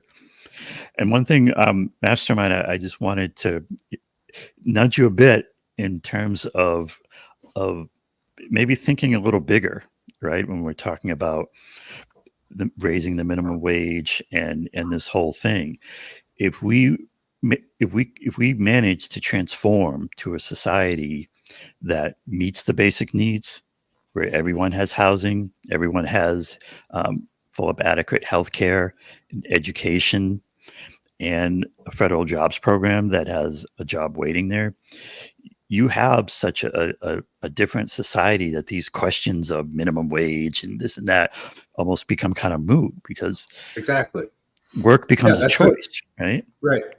The minimum wage and maximum wage could be a difference of $2 or $3 if you really want to get ahead and you want to get that mm-hmm. $1 raise. But it's something that I think we here out on what I call the real left need to be doing more of is painting that picture of what a really cool, better world would look like, and challenging people to really think about that and to say, yes, we want that vision, or at least a piece of it. And anyways, I lost my train on that one, but yeah. Sorry, well, I was I'll tell you what, due to climate change, we got to get that out there quickly. we really have to get that out there quickly. I don't know what's going to happen when sort of like the existential panic sets in that the planet, our planetary biosphere, is collapsing. I don't know what's going to happen. Just promise me you won't let Gates block the sun. That's all Now, one of the things we can jump over to is, where am I going? Oh, here we go. Yeah, I mean, I did want to hit on this one with Gaza, and it's that video is a tough one, and I won't even try I knew to play this the was coming. video. I got the second beer just for this. Well, this is all I'm going to show of it, because Oh. like even just showing that video could get like the channel with a community strike for like showing violence or whatnot. But Like, you're the ones that did the violence. We're not going to blame the people that are actually doing the violence. We'll just blame the people that are talking about it. Mm-hmm. And the way I frame it is, this is what committing crimes in service of a genocidal land grab looks like. And my hope is that maybe this can be the thing that really blows up as far as getting even more people's attention.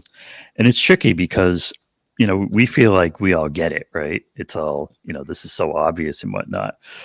But like looking at like this recent Caitlin Johnstone, like she notes that, in a recent survey, half of Americans have no idea whether Israelis or Palestinians are suffering more deaths. I saw that. Oh my God. Yeah.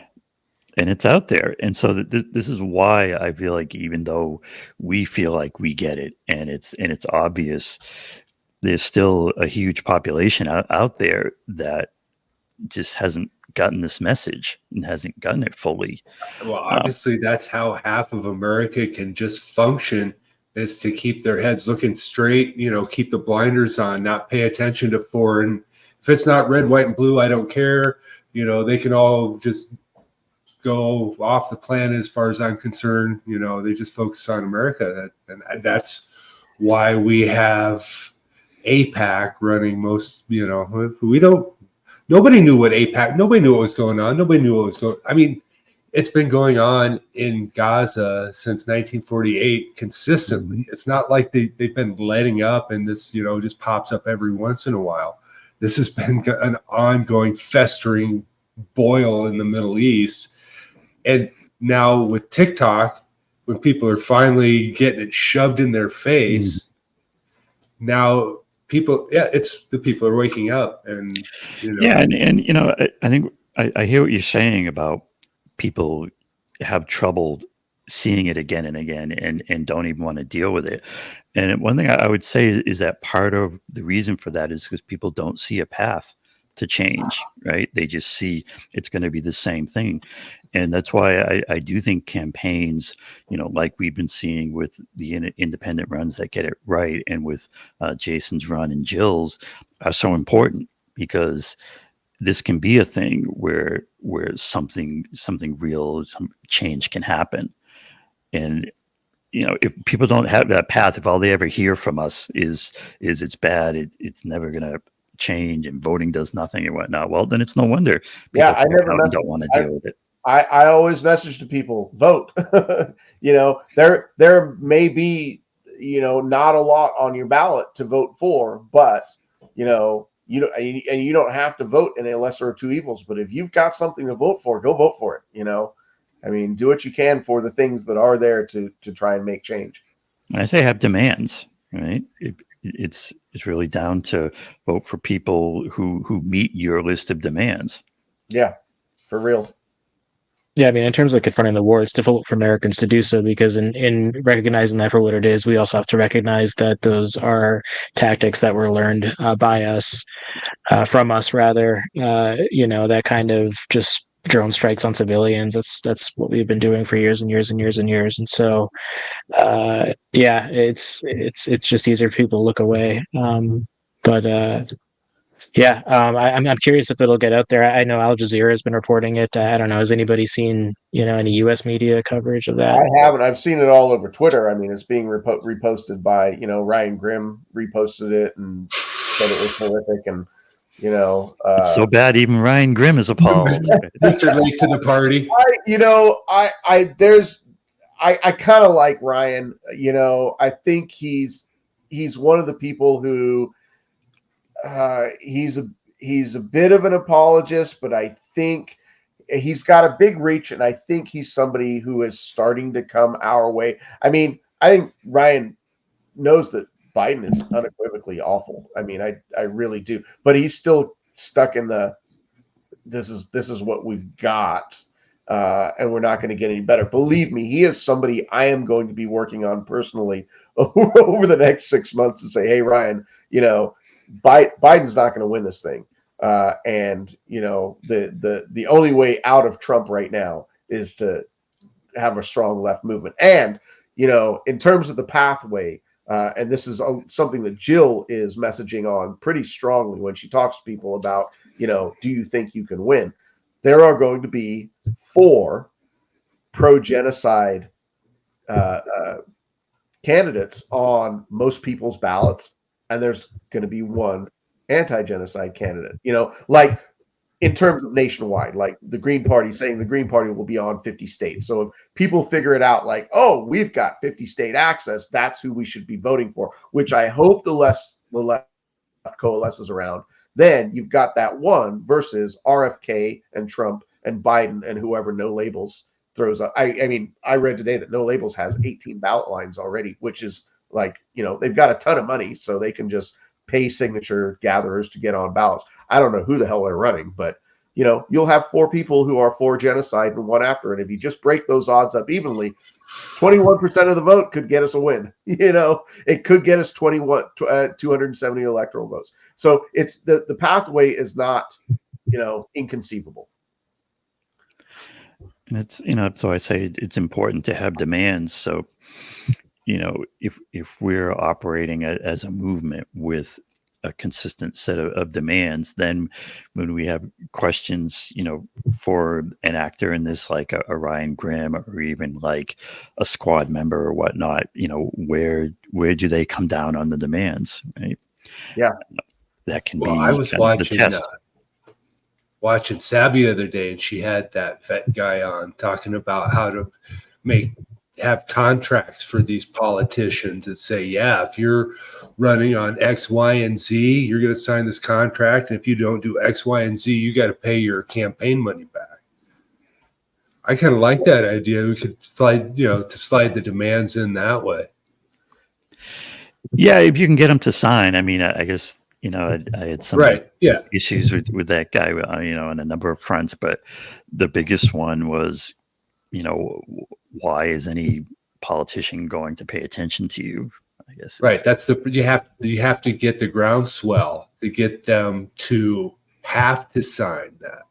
They have to sign it if they want to get elected. If there's enough people in their district or whatever, they're like, yeah, this is a good idea. We think you ought to sign this. And they don't, then you can hold that against them. And if they do and they don't do it, then there's repercussions. Yeah, it's very pie in the sky, but I like the concept of it. I kind of, if I can address something that's going on in the chat here, because I mentioned that I don't hate Ryan Grimm. I tried to save you by talking about demands. So people want to beat the shit out of me. And I've mentioned that Peter Dow is my friend, and people want to beat the shit out of me. Listen, man, I've been a hardcore leftist within the Democratic Party, fighting the good fight. Think you have to allow for people to be movable. Now, I don't think the Democratic leadership is movable. Like, fuck the DNC, fuck Joe Biden. I don't think that they're movable. I think they're all bought. I don't think Peter Dow is bought. I've known him for years now, and you may not like what he has done in the past, but he has had a serious 180, right? And I believe that Ryan Grimm, if he wasn't good at what he did, nobody'd know his name. Right? I mean, honestly, and like I said, nobody knows my name. I guess I can't do what he does. His institutional knowledge of how the Democratic Party operates, that's a resource, and so I think you have to allow for people being able to evolve. I was trying to work within a bad system. I was never at home within the Democratic Party, but I thought that that's the pathway to get change to happen. Like, it took me a while to realize that we were all sweet summer children at one point.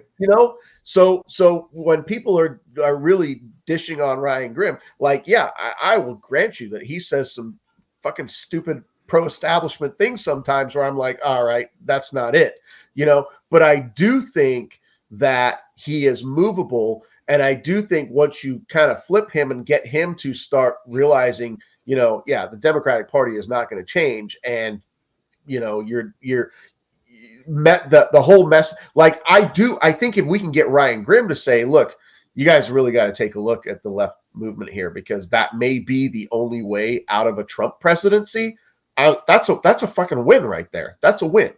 Yeah, So, I think he's almost ready to call the squad out for what they are. I do too. See, I see that. Once he makes that, and like I said earlier, we were all over there at one point. We're all over here, and I'm going to hope against hope that Ryan can cross that bridge too.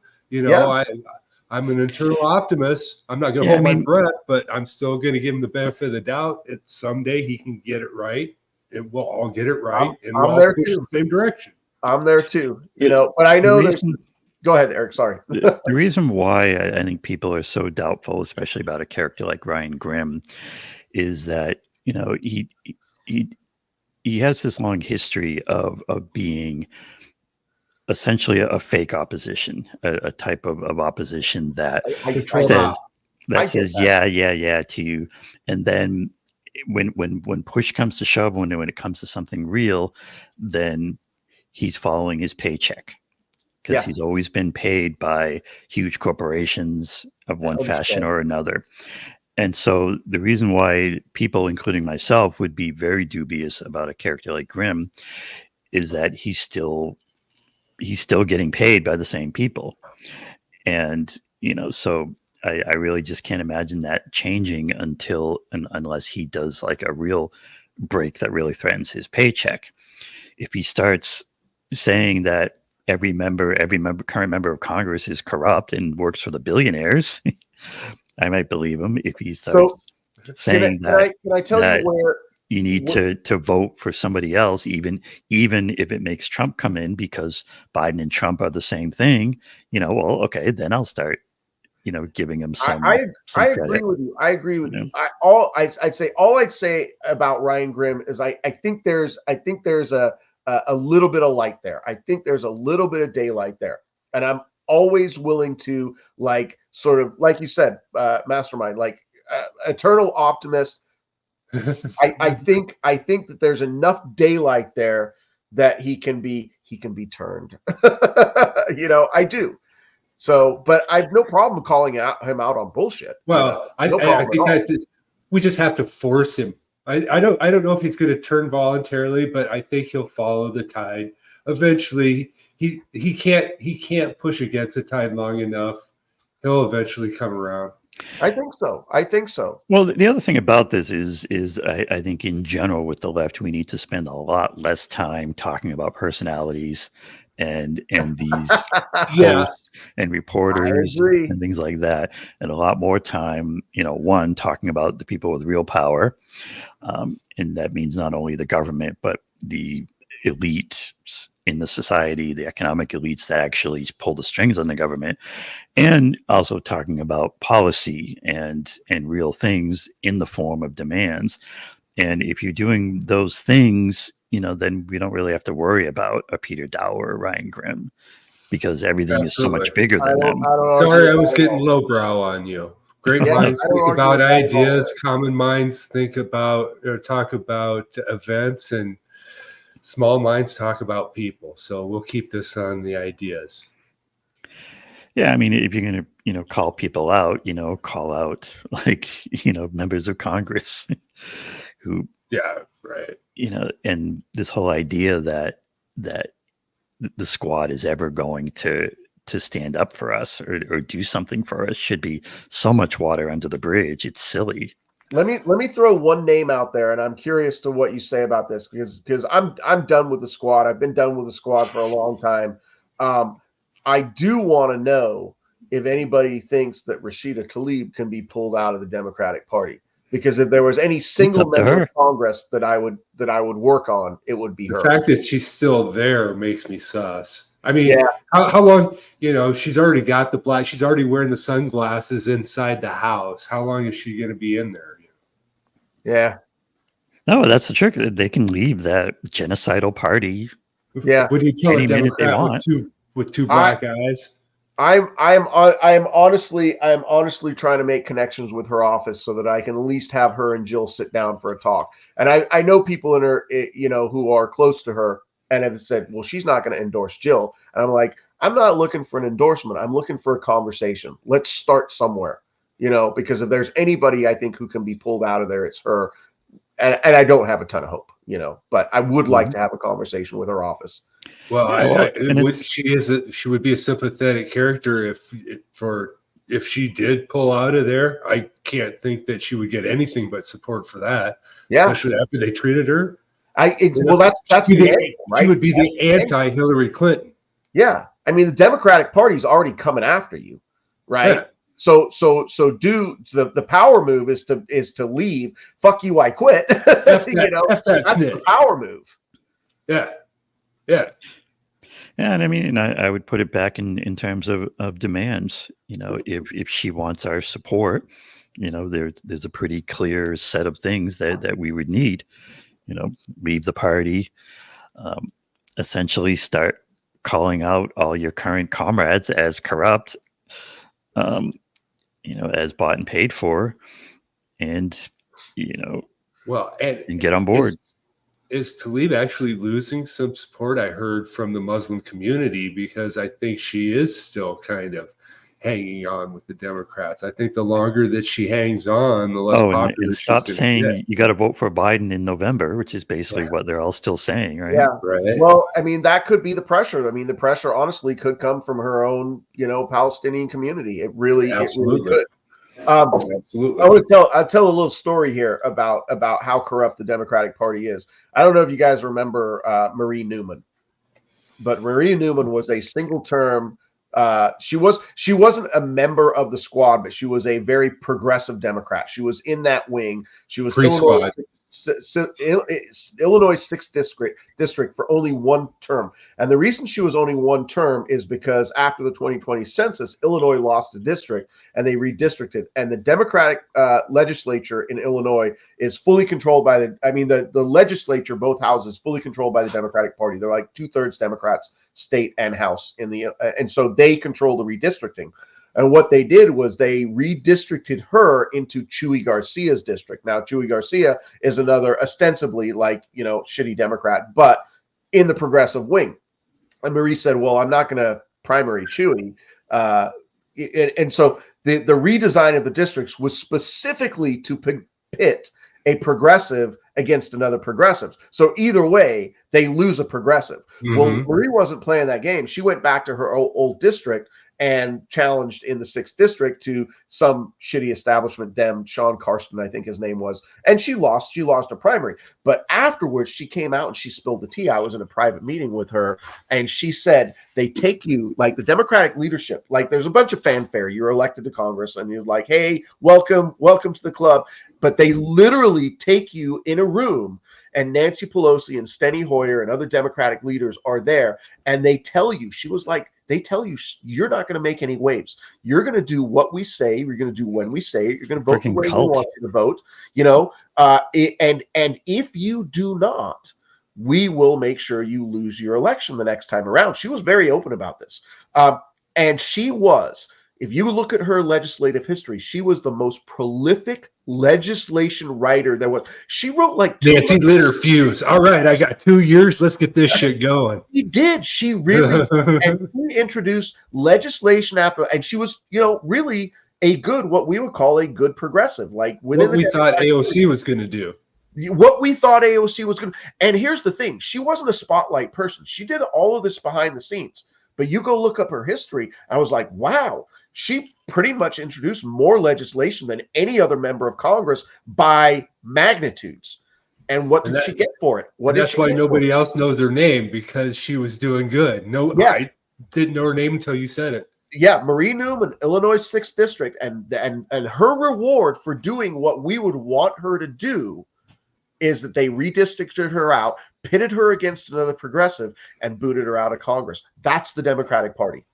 So that's once I heard that story, I was like, well, they would do the same to me. I would not You know, if I got elected as a Democrat, they would do the same thing to me, and I'd be done in 2 years. Like, I may be done in 2 years as a Green, but I'm going in there with no illusions. I'm just, like I said, demands and messaging to the public. Wow, that's what Eric brought up. Can we get out of this with voting? I was telling the story of whenever anybody says that, I think of that. I have that image seared in my mind when they were given Hillary. I can't remember what state it was, but they were given. It was the delegates for Hillary, and the ladies behind her with the pink sign saying Bernie won all 99 counties, as they're giving the delegates to Hillary. You know, it's And democracy-ish. I was like, oh, super delegates means it's a corporation. That means it doesn't count. So if anytime I vote for a Democrat, it doesn't matter. There's no point. Well, I mean, we shouldn't even be having primaries at all in the way they're happening, right? I mean, primary, there should be just the one election. You have ranked choice voting, you have your qualifications for getting on that ballot, and you elect somebody. This whole system where it's turned into with primaries, the parties can be free to run their own caucuses or their own primary like things on their own private property, not use the public voting system, and select candidates if they want, and then if they want to go on the ballot and say they won that primary, great. It's just kind of incredible how far this duopoly has come to where they basically have this whole primary day that's basically them taking over the whole voting apparatus. It's kind of amazing. Well, it makes it think that the primary is actually part of democracy when it's just a corporate sales presentation. And I guess it could be if, you know, it's going to be there in some fashion, but it's just turned into this monster, and it's part of this whole thing. But the idea of having Jason in there in Congress, getting up there doing speeches like Claire Daly and Mick Wallace does is a pretty, you know, that's certainly worth voting for him and supporting him just to see that.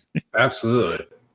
But, you know, and what it makes me think of is just in general, this system we have is of money, corruption, politics, and government. It just attracts like the absolute worst people among us in the society.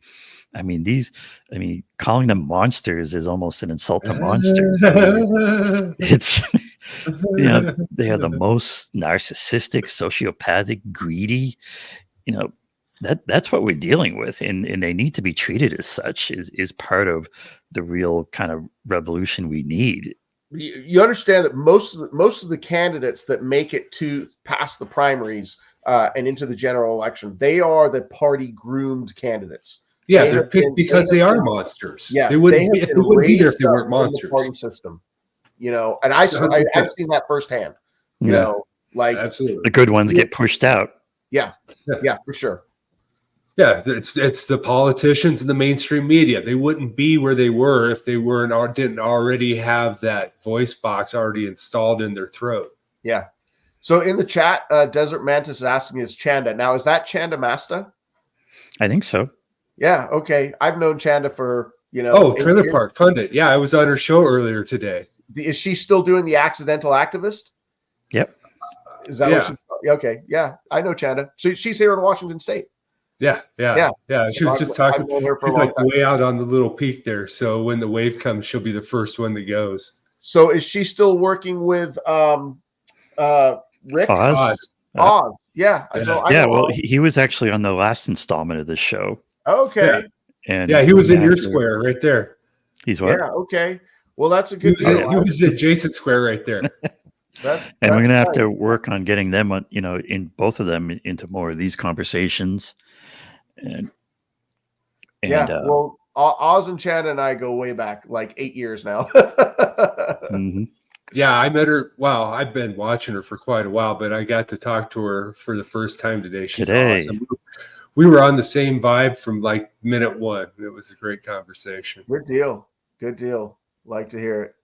Well, I know, you know, I'll just cards face up. I know Oz and Chad have been frustrated with me because I had tried to work within the Democratic Party, you know, so, and I'm sure both of them would be like, we told you. And I'd be like, Yep, you did. You did. We all have a path. You can't be put on that path. You have to walk it. You walk the path. You found out where the fork in the road was, and but we also need to become a left that's less interested in saying, told ya. Less satisfied with that. That doesn't fine, get have you told your moment, but then But then we got to move on. What's step 2? Yeah. Then we got to move on. It makes you feel better. Nobody else. It's all vanity. But I would take it. Honestly, like if either Chad or Don told me, because we have positive history going past, and they could finger wag me, and I'd be like, yeah, you know what, you were right. No, I don't have any regrets. No regrets, because you got to take your own path to get there. But yeah, they were right. I'm fine with that. All right. Speaking of where we go from here, are there any topics? Oh, actually, okay. I got one thing I wanted to hit here. That friend of the show and actually almost a neighbor here, Terry Hinton, brought it up, so I don't have to bring it up so directly. I'll just read what she said. Jason, will you bring these 11 demands to Jill from Eric? Yeah, you know what? I will. And as I was reading them, as Eric was scrolling through them, I do want to tell you, like, we have a platform, and everything that I was reading in there was like, we have covered that in the platform somewhere when you see the platform. But I think the concise 11 demands is really nice. So it's not so much as will I bring the 11 demands to Jill, and I'll actually take the 11 demands to the team, and I say, hey, we should, is there anything in here that we're missing that we should be incorporating into our platform? But I just, at first glance, I'm like, we've got all of that. So, and we've got more. And so our platform is not as concise because we address a wide range of topics. But in terms of like a nice, concise thing, 11 demands is great. Yeah, I went on the Green Party. I hadn't been on there for a while, so I went on there before the show just to on the national site. Yeah, I was amazed. There's a lot of overlap between the 11 demands and what the Green Party had in there. Well, they had the 4. They have four pillars and 10 4 pillars. Yeah. And the 10%, and there was a lot of overlap there. Yeah. But I think people will be really happy when it's been we've done. I don't want to say we've done a lot of foot dragging. We want to be really careful about what we put out is the right language and is framed the right way. And sometimes that takes, when you're actually running a campaign, because I'm doing a lot of like day-to-day operations of the campaign. And then I'm going to say, all right, I got to, in fact, when we're done here, I got to put a couple hours into, making sure the platform's nice and tight. We are hoping to get it out very soon. Yeah. Stitching time saves 9. You do get it right the first time. The thing, I would urge is just to try to have it be something that can basically fit on a page or two, where people can jump on it and say, oh yeah. Because these long things, really just people glance at it and say that's too long, and they're gone. Yep, you are entirely correct about that, and that is that is why we're separating the strategy, which is more long form reading, from the actual here's the policy. So that's part of what we're trying to get right here before we put it out into the public space. And yeah, speaking of strategy, I will give you a quick look at my ideas. The other thing too is the things that I put on 11 demands. It's my site. I put stuff out there, but I do consider it a type of collaboration, because I've been in the left space with the Savvy Show and some other things for quite a while now, and I feel like a lot of this is a distillation of what's around in what I call like this real left. But here's one concept for an 11 demand strategy. First, construct a list of demands for systemic change. We've been seeing that. Embrace mutual aid and direct action as crucial tools for collaborative support, education, and progress. So when these mutual aids and direct actions are happening, they're connected to the greater movement or campaign and connected to the demands. Make it your mission to educate everyone about the money and corruption, MCDS, money, corruption, demand solutions. Ask every potential candidate And representative, do you support these demands? What are you doing to enact them? If they're not on board, call them out as what they are, corrupt. Provide zero support for them, for these Democrats and Republicans, until they start enacting the demands. It means no votes, no money, no praise when they're giving us these crumbs and things. Provide all possible support and aid to third-party and independent candidates who embrace the demands. Any serious candidate should already be calling out our current representatives as corrupt. When you get roadblocks, intensify with direct actions, protests, strikes, and so forth, and be relentless about pointing out the real source of our problems: the billionaires, the mega corporations, the top 1.1% versus the rest of us. That is the fight.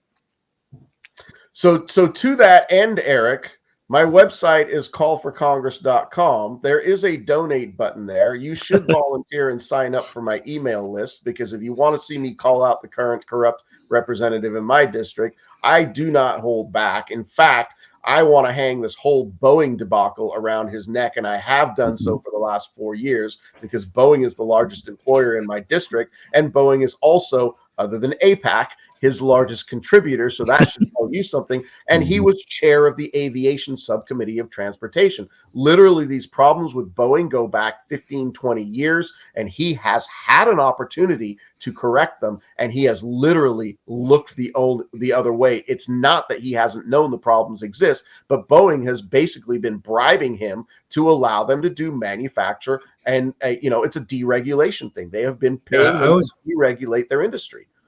I always wanted to know if they ever had OSHA in Washington State. It seems like there's nobody, they're not doing their job.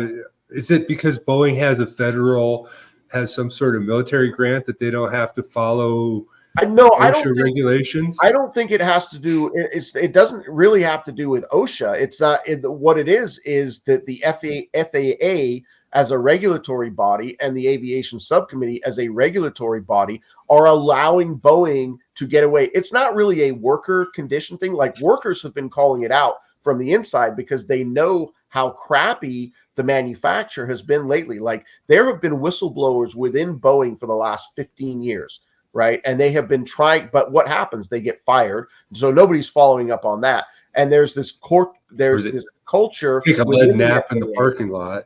Say again? Or they take a lead nap in the parking lot. Yeah, exactly. I mean, so it's not the workers within Boeing. I don't fault the workers. They're trying to keep a job, but people have been trying to blow the whistle on Boeing for 15 years.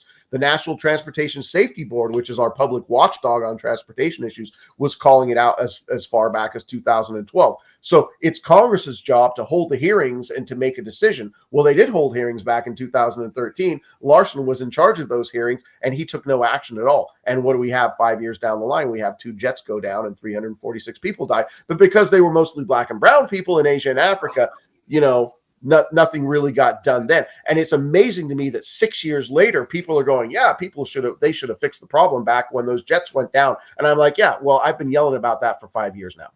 So yeah, and Boeing right there. Yeah, Boeing also, I think, gets passed because they're a big military contractor. I mean, that's the thing. A lot of people think about them as in terms of commercial aircraft, but that is a huge military industrial complex. That's what I was getting at, is if they get to skirt some of the safety inspection stuff because they have military. They shouldn't have had to on commercial aircraft, though. I mean, they really, there should be a separation in the industry. There should be a lot of things, because we're talking about public safety here. And that's where the Transportation Committee, and so again, the guy I'm running against, Larson, is the ranking Democrat on transportation. And his number one contributors are the defense industry, which includes Boeing, Northrop Grumman, Lockheed, and Honeywell, and so on, and the fossil fuel industry. And these are all these are the people who are making money off of the defense industry and the transportation industry. It is amazing to me that people, when we talk about corruption, again, I think I said this at the beginning of the show, that the regulatory bodies in Congress are funded, the members are funded by those industries. Like, at the very least, that should be banned out, but it's not. Mm-hmm. Yeah, I mean, it's gone, incredibly far, and we really can't, we really don't have a government that can regulate these corporations. They're totally captured. And we can't even come close to trusting them. And there's the one other thing I wanted to say is that the reason I bring up like the 11-man strategy and a strategy like this is that people are going to come to you and to Jill, and they're going to say, you sound great and whatnot, but what's your strategy for winning? And I think having a strategy that's coherent and that operates like this, and saying that we need to do this and inspire millions of people behind us can be, I think, an effective answer to that question. Eric, I'm promising you, I'm taking this to the team, and we're gonna discuss this as part of our messaging for sure. And I'm happy to collaborate.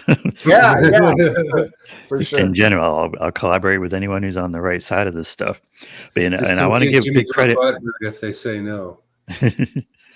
And I do want to give big credit, to you and how you're campaigning and what you're saying, and to Jill too. I think people really haven't been hearing, a lot of people on the left, I feel like, really haven't been hearing her lately, because I've been impressed by her level of, I don't know if you call it militancy, but where she's coming from, it does sound like a much more I don't like to use the word strident, but a much more forceful and in your face Jill than we've maybe seen in the past.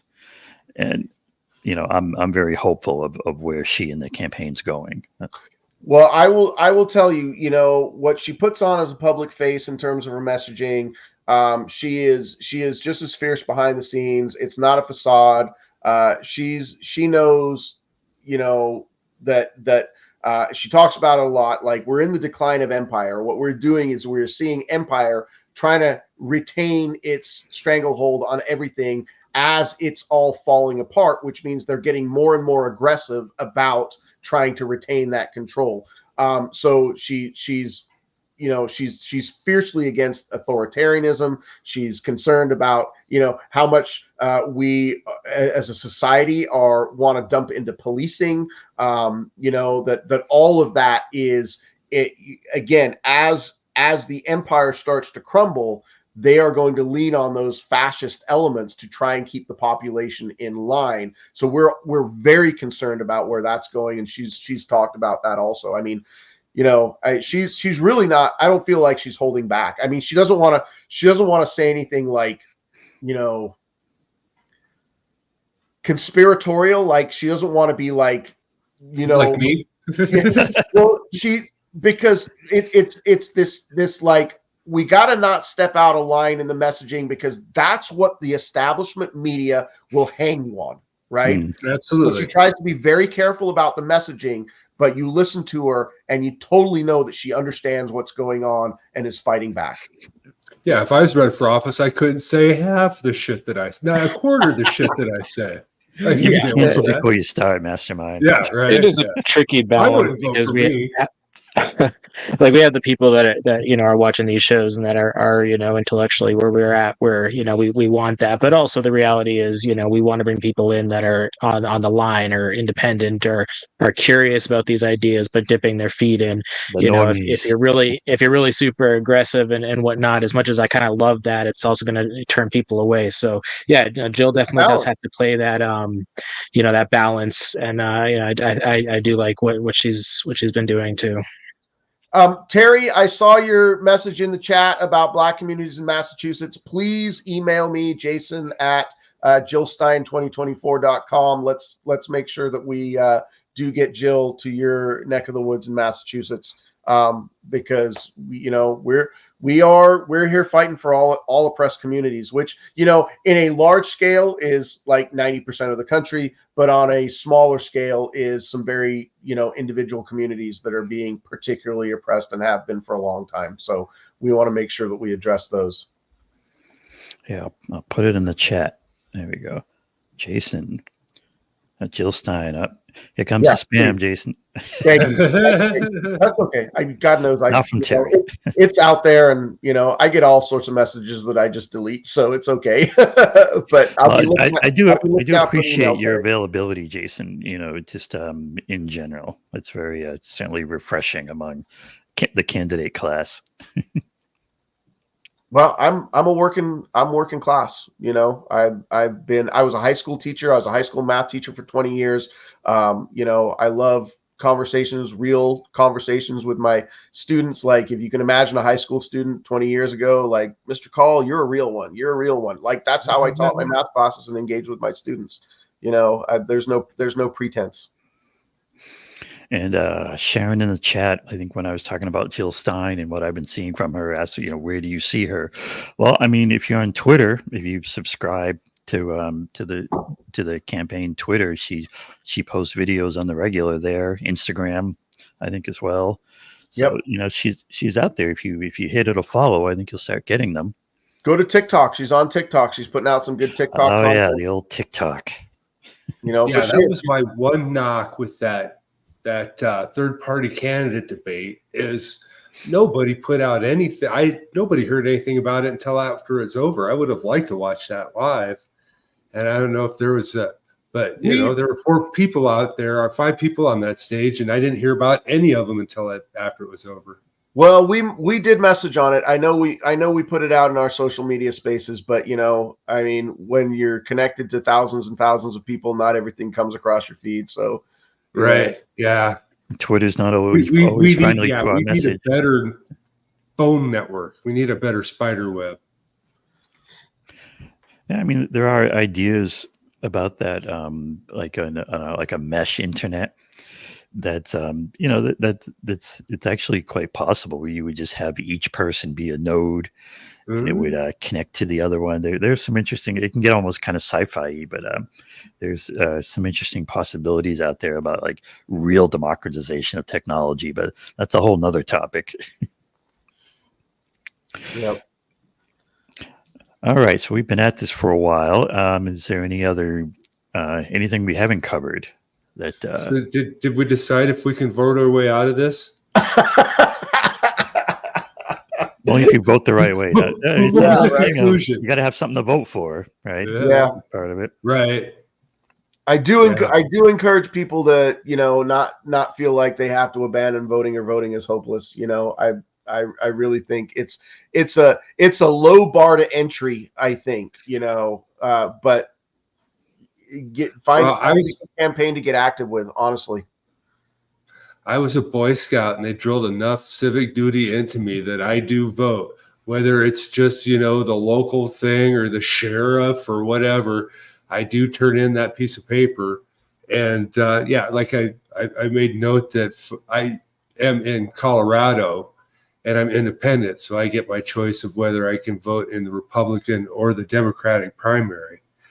And so this year I chose the Republic primary because the Democrats wouldn't give me a write-in and the Republicans would. So I put in Aaron Bushnell for my write-in for the Republican primary. Yeah. What part of Colorado are you in? Western, Lauren Boebert's district. Well, old district. She's running away. She saw me coming. I've been tweeting at her. And she saw me coming, so she just moved up and went to the other side of the state. Is Cortez in your district? What's that? Cortez? You gonna follow her? Is Cortez? No, yeah, right. Is Cortez? The town of Cortez? Is that in your district? That's very south of me. I think that might be District 3. Okay. District 3 is weird because Colorado's a square, and it's like all the west, and then it goes all the way down the bottom and kind of hooks up. And what is over there? Does it go all the way up to Cannon City? But yeah, I'm not even familiar with Eastern Colorado much. I used to live in Albuquerque, so So I would drive the almost straight shot route that went through Eastern Oregon, Idaho, Boise, Salt Lake City, and Moab, right? And then down. So Cortez, Colorado is a little town in southwestern Colorado that I've driven. Yeah, so you went through Grand Junction if you went through Moab, right? No, Grand Junction is way up north, isn't it? It's right in the middle. It's like I've been through Grand Junction on the way to Denver. Yeah. Oh yeah. But not the way I go. I would go down through northwestern New Mexico, down to Albuquerque. So the town of Cortez is a little town like just outside of the Navajo reservation. Yeah, I've been there. Okay. I was a TV repairman, and so we would cover everything between Denver and Salt Lake City, like halfway to Salt Lake City and halfway to Denver, and then all the way down to the Four Corners and then up to Steamboat. So I got to drive a lot of Colorado. Yeah. Okay. Well, I hate that Steamboat Road. I'll never drive that road again. I drove that road in winter one time. I was like, oh my God, you're taking your life in your hands on that road. Yeah, absolutely. Yeah. So we do have a question from the chat. We like to service our chat. Oh, and we have a very attractive cat in a box for the avatar. But Driving Me Macy's asking, what impact does the Libertarian Party have? I'll throw that one at you, Jason. So, I think the Libertarian Party, like, we mentioned the Free and Equal debates, and there were that was actually Free and Equal is actually a libertarian aligned organization, and I think the Libertarian Party is they had courted RFK Jr. had courted them, and I think they have fully rejected him. They thought he was you're basically a right-wing Democrat, so they weren't interested in him. Like, there's common cause with the Libertarians and the Greens, just as a wanting to expand democratic choices. We don't align with them on a ton of stuff, like anti-war, yes. But I think in terms of who they are pulling from in the election, like, if you go back to, this is one of the arguments I make about, or that can be made about the 2016 election. Like, when the Democrats want to blame Jill Stein for, it's a bullshit argument, but let's just go with it for a second. The Libertarian candidate, Gary Johnson, in 2016 actually got 3.5% of the vote. He got like 5 times as many votes as Jill Stein did. And so my argument back is, like, those voters are most likely coming from the Republican Party. If there's this argument like, the Greens pull from the Democrats, then the Libertarians pull from the Republicans, by and large, not across the board, but by and large. And so I say, if you're going to generalize one way, you got to generalize the other. You got to generalize the other. And so there's, if you want to argue that third parties shouldn't have been in the debate, okay, well, in 2016, Hillary would have lost still, only worse. So you can't have it both ways. So I think the Libertarians I appreciate their efforts as a third party. I just don't agree with them on policy. And they could have some impact in this race. I don't think that they're going to have a really strong candidate. I think Gary Johnson was probably the strongest they're going to get, but they're going to have some hardcore voters there. They're probably going to pull 2 or 3% of the vote. Yeah, I mean, I was struck during that debate how relatively reasonable those Libertarian candidates sounded. Yeah, it's kind of like, not your father's Libertarians anymore. See, I think I contemplated about Johnson for like a split minute. I was thinking about it. He was pro legalization of weed. He was New Mexico governor, and I lived there when he was governor, and he was pro legalizing weed. And I was like, "Hey, buddy, right? He's checking enough boxes that he got my attention for sure." Yeah. But then, of course, what happens is when you dig down, right, you find, oh, well, their positions on healthcare kind of suck because they just want to give it all to the corporations even more. And, money in politics, they're really not too interested in. Make really everything a monopoly. Like, what could go wrong? Mm-hmm. Yeah. I mean, their ideas, their market ideas are really out of whack. But there's a congenial relationship, right? There is a congenial relationship between the Green Party and the Libertarian Party as people who are trying to undo the duopoly. So Jill has had good conversations. We've actually talked about her. Lars Mapstead and Chase Oliver, she said they were very nice. There wasn't any tension. We just differed on ideas, and she didn't feel at all like that she couldn't tell them that they were wrong. Like, there wasn't a hostility there that that they could have that debate, and it's still like, hey, we're having a debate on ideas here. Yeah, and Sabrina really, called it kind of like the best debate ever in terms of the civility and, Yeah, actual right. topics and whatnot. Information being relayed. But if you go to now, you say the reasonable guys like Lars and Chase are the reasonable guys. If you actually watch a libertarian debate where it's only libertarians and there's It's like good. 8 of them, they can be fucking nuts in there. There are some characters in there that are like, oh, why no, not at Once all. they start trying to separate themselves in their libertarian profession, they can get really philosophical. And then there's been this talk of RFK running on the Libertarian Party, which would Not going to happen. I agree, although it would scare the duopoly because suddenly you have, good ballot access and a potential somewhat of a base there. But speaking of RFK in general, I mean, there are, these obvious things that make him horrific to us as a candidate and with his positions. I did come across Twitter someone asking, like, should Jill or I mean the way they were phrasing it is why isn't Jill attacking and maybe talking about all of the independent candidates, why aren't they attacking RFK more, RFK Jr. more, because he's almost like the leading independent candidate.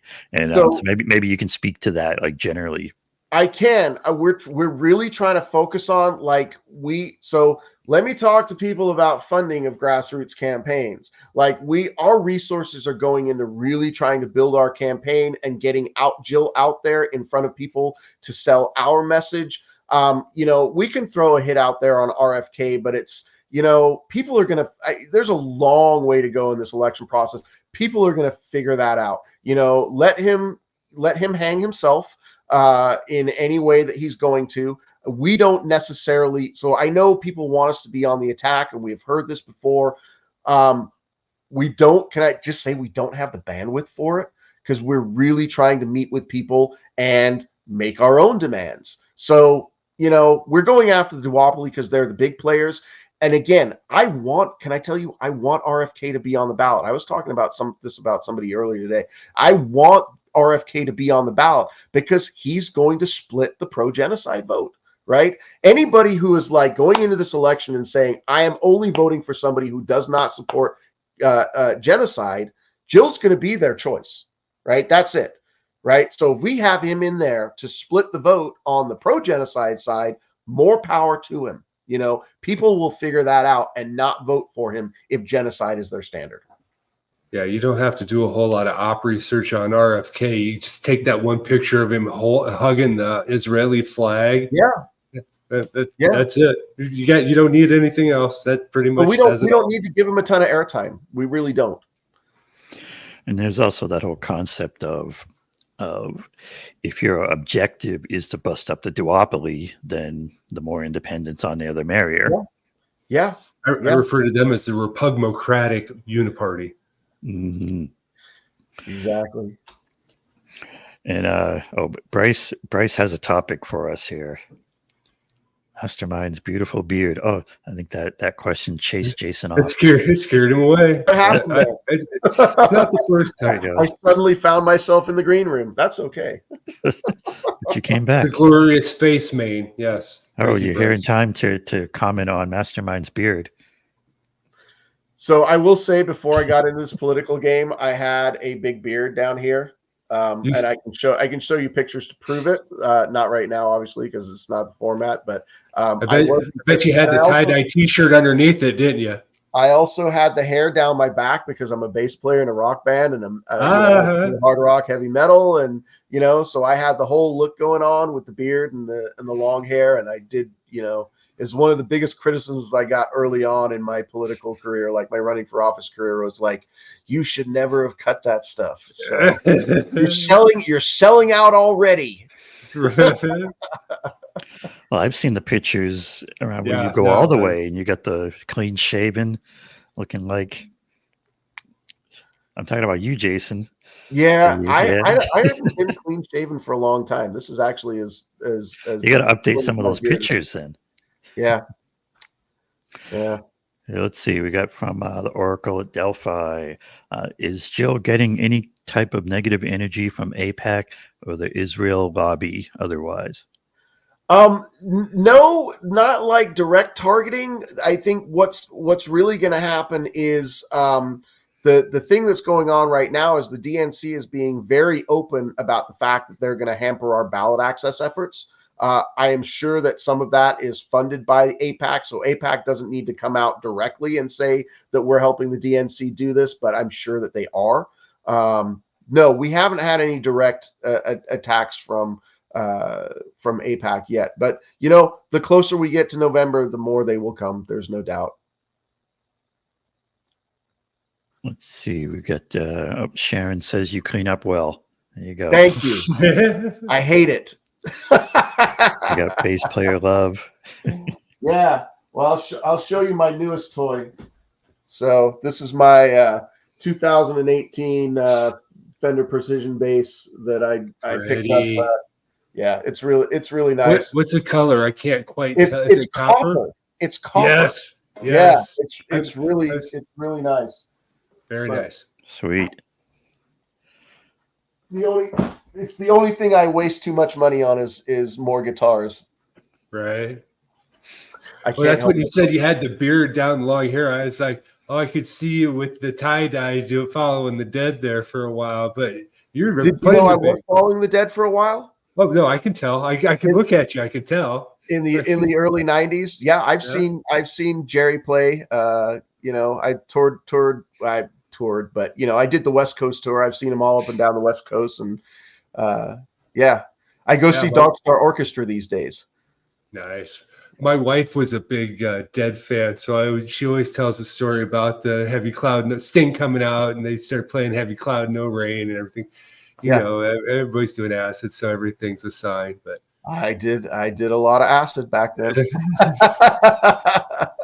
Made me who I am. I thoroughly encourage legalization of psilocybins, and not that it's for everybody, but it's not an everyday thing. No, but neither's vacation. You don't go on vacation every day.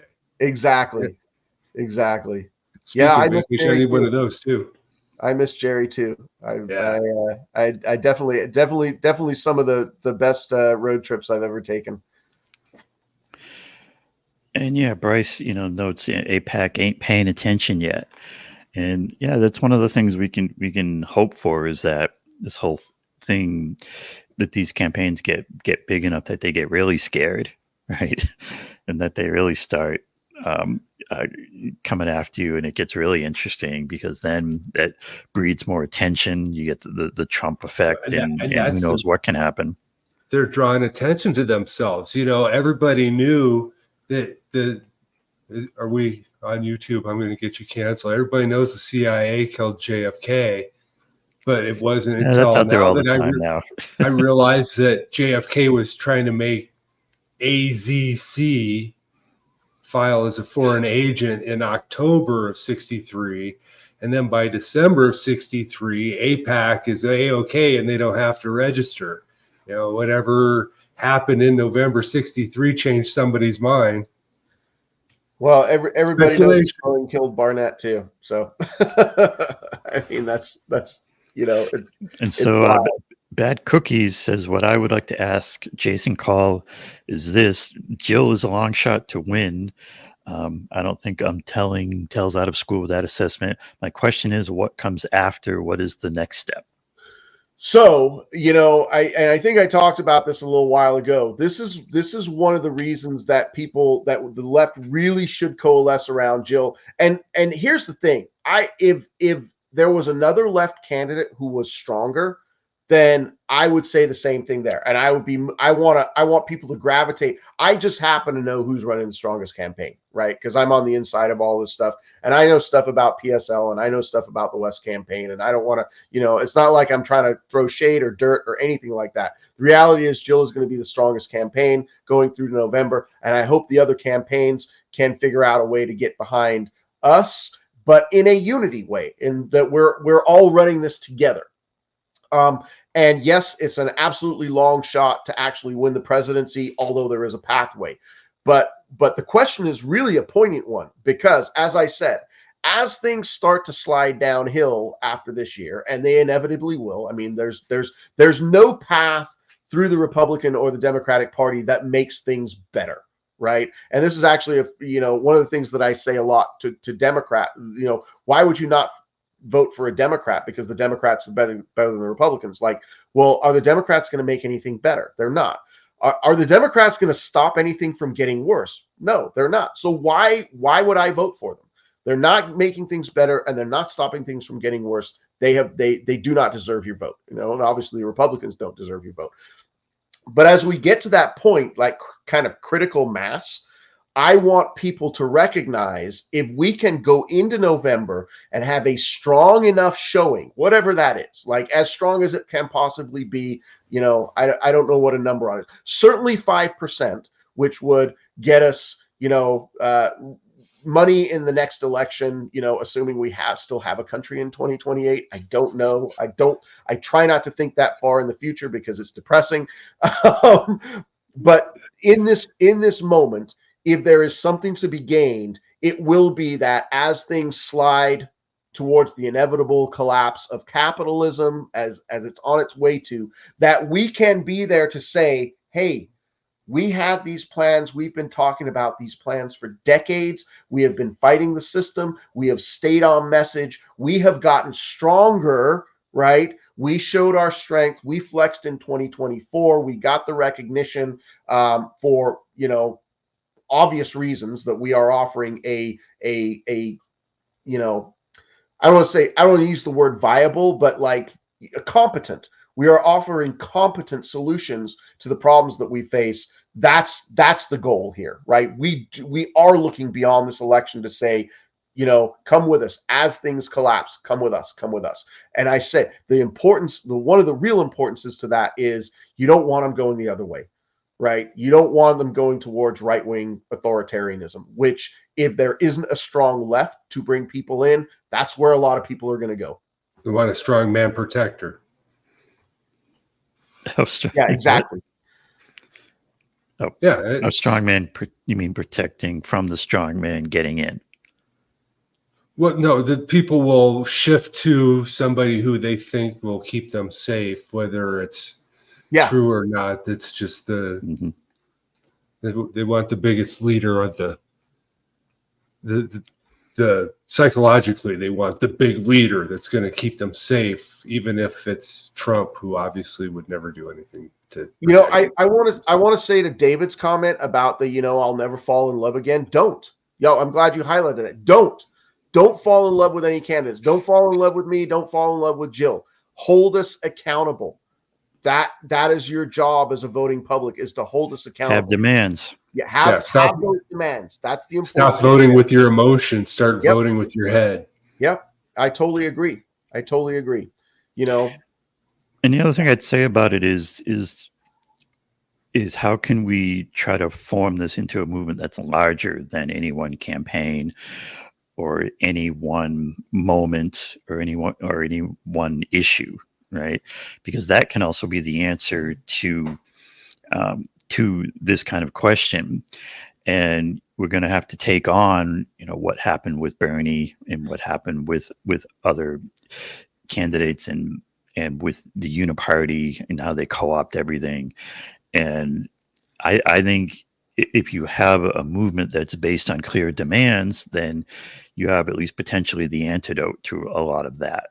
And so the campaign should be part of a larger movement that has electoral politics, but also has direct action, mutual aid, and all those kind of things. So it's bigger than any one campaign or campaign cycle. It is, and it has to be. But what is the pathway? One person at a time. One person at a time, really. Now let's see. Got anything else good out here in the chat? Oh yeah, this one on the Electoral College. Now it's on My 11 Demands with the electoral stuff. There is an organization out there called National Popular Vote, and it's a way. It's actually a quite practical, potential effective workaround where all of the states pass legislation where they sign on to the compact that says whoever wins the popular vote gets all the electoral college votes, and it essentially is a workaround that gives you direct popular election. It would actually work. I mean, at this point, the red states aren't signing on to it. There are actually a number of states that have signed on to it, but there is a potential there. There is a fix there. But the other thing that it made me think of is what this terrible thing, the electoral college, that was for slave owning property owners back in the day, the original thing. Maybe it could also be a weakness, because you could have potential situations where you have a whole bunch of states that are just right on the line, right? That between Democrat and Republican, and that vote gets split, and you have a third party candidate come in and actually get enough to win the state. It's possible, due to that kind of split and from people being just looking for something different. And so, you could have some interesting things happen in that. Well, abolishing the electoral college is part of our platform for sure. Well, it's silly. It was invented because we had to carry your votes by Pony Express. We don't have that problem anymore. I realize, I know that it's to balance out, but really, it also goes back to a time when the states were more like independent little countries, and we just don't live in that world anymore. Well, and wasn't it actually because the slave states wanted to make sure they wouldn't get pushed around by the Union states? Yeah, there's probably part of that in there too. Yep. Well, anyway, it's annotated and it's outlived its usefulness. Yeah, it's got to go. If the majority of the people want a person to be the president, damn it, that's democracy. That's democracy. Direct democracy. This thing right here, I know that there's going to be a lot of pushback, but if we had direct democracy and you had your voting booth in your hand all day, you could vote for any line items. We wouldn't need senators. There's actually no reason to have representation when we could have it in our phone. Nothing personal, Jason. I can watch it run. We're thinking long term. But I would love to put you out of a job. I'm not offended. I'd love to put all of Congress out of job. If you could have direct democracy, and I know that they all mess with that, but just like they can't mess with voting booths now, I don't know how that's any different. But if you put, I don't know, is it a good idea to put the fate of our country into mob rule? I mean, you have to figure. I believe in the wisdom. I believe in kind of that idea of the wisdom of the crowd.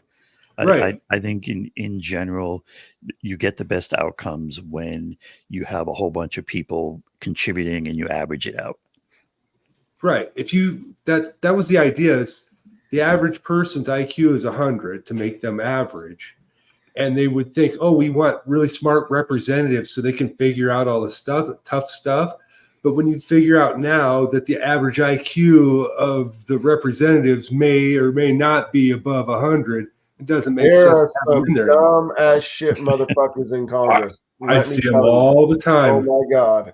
Well, it's not the qualification anymore, right? You just have to be corrupt. You don't have to be smart. Some of them, they make English as second language people look really good.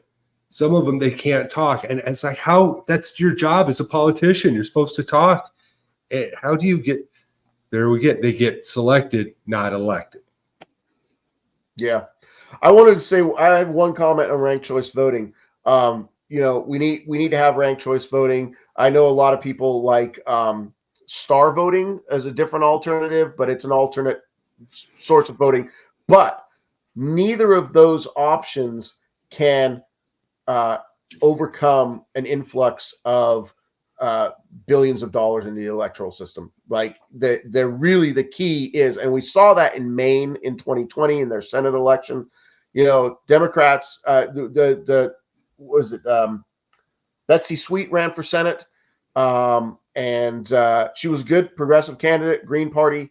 And then there was Susan Collins, the Republican incumbent, and then you know, Democrats ran just a garbage candidate, centrist, you know, Throwaway. Mandy, just I forget her name. But Betsy Sweet only got like 6% of the vote. It was enough to keep the ballot line in Maine, so that was good. But they put $70 million into that Senate race, and you can't overcome that kind of money when you're grassroots. So ranked choice voting, yes. But you got to get the money out. You got to get the money out. I always rank them, right? The money first one and ranked choice were similar. The second one. Yeah, that's nice. That's my homegrown. Now it's Friday night. Homegrown, right? Yeah, mine too. I just this year I grew one called Jellystone. I never heard of it, but it was dense. Oh, nice. Yeah. Nice. I got 5 strains grown right now. I rotate. I grow far more than I can smoke, and so I just give a bunch away. Well, and that's what I did. I think I got about a full 2 years, so I might not have to grow next year. I had a good harvest this last one. Yeah, nice. And then also, about the money is we're going to have to fix the Constitution, because you're never going to get significant campaign finance reform as long as you have the Supreme Court is going to bat down in anything along those lines. So I feel like it needs to be, a move to amend style amendment needs to be a really important part of what we're talking about as far as demands, as far as what's needed to really fix stuff. Yeah. The last time anybody tried any significant finance reform was 1992. Was the last time any kind of campaign finance reform bill was introduced, and of course it didn't pass. But there was some brouhaha back in the early 90s. Do you remember Feingold, John McCain and Russ Feingold got together and they said our government's too corrupt. And I hate McCain. Different time. But 30 years ago. And they recognized that there was some bad stuff going on, but of course, both of their own parties killed it. Yeah. Yeah, and you also had a number of these that got struck down along the way by the Supreme Court. There have been a number of things in the last few decades that they just said, "No, money speech. Sorry." If you go onto Move to Amend site, and there's a lot I like about Move to Amend. I like the amendment, especially. It's very tight. I'd recommend anyone. Well, I mean, it is so tight and so easy. We can show it. The night is young, right? And so constitutional amendment. So this is on the Move to Amend site. The We the People Amendment. Section 1. Artificial entities such as corporations do not have constitutional rights. Who'd have thought that would be controversial, almost revolutionary now? And then, rights and privileges shall for natural persons only, artificial entity, privileges, and you're done. There's one section. Here's half of it. Section 2, money is not speech. Federal, state, local governments shall regulate, limit, prohibit contributions and expenditures, including a candidate's own, to ensure that all citizens, regardless of economic status, have more access to influence in any way elections than anyone else for elections or ballot measures. Federal, state government shall require all contributions be publicly disclosed. Judiciary should not construe any part of this to be against the First Amendment. Section 2 done. Section 3 add on. Money is conceptual and free speech is a God-given right, so they are not the same thing. hmm You know, but what I've always been impressed by this amendment, it's just how short and how tight it is. You know, it's fits on a page. It's less than a page. The move to amend, people in general, they seem like kind of a mixed group in that some of them are ready to really push for this in terms of calling people out. Some of them, the strategy still seems to be stuck in, let's ask the Democrats, more and more Democrats, nicely if they'll sign on. Yeah, for sure. But I think there's potential there, you know, to ally with them, even in a movement that's pushing hard. And you know, the main thing is that the what they're asking for is right. Oh, and the other reason I brought this up is if you go on the Move to Amend site, on one of the first pages, there's a video about the history of money and speech, and it's a really good video. I recommend it. I'll link to it in a second, and it gets into the history, and it gets into how this is not a new problem. But it's gotten worse and worse, and I just thought that was really well done.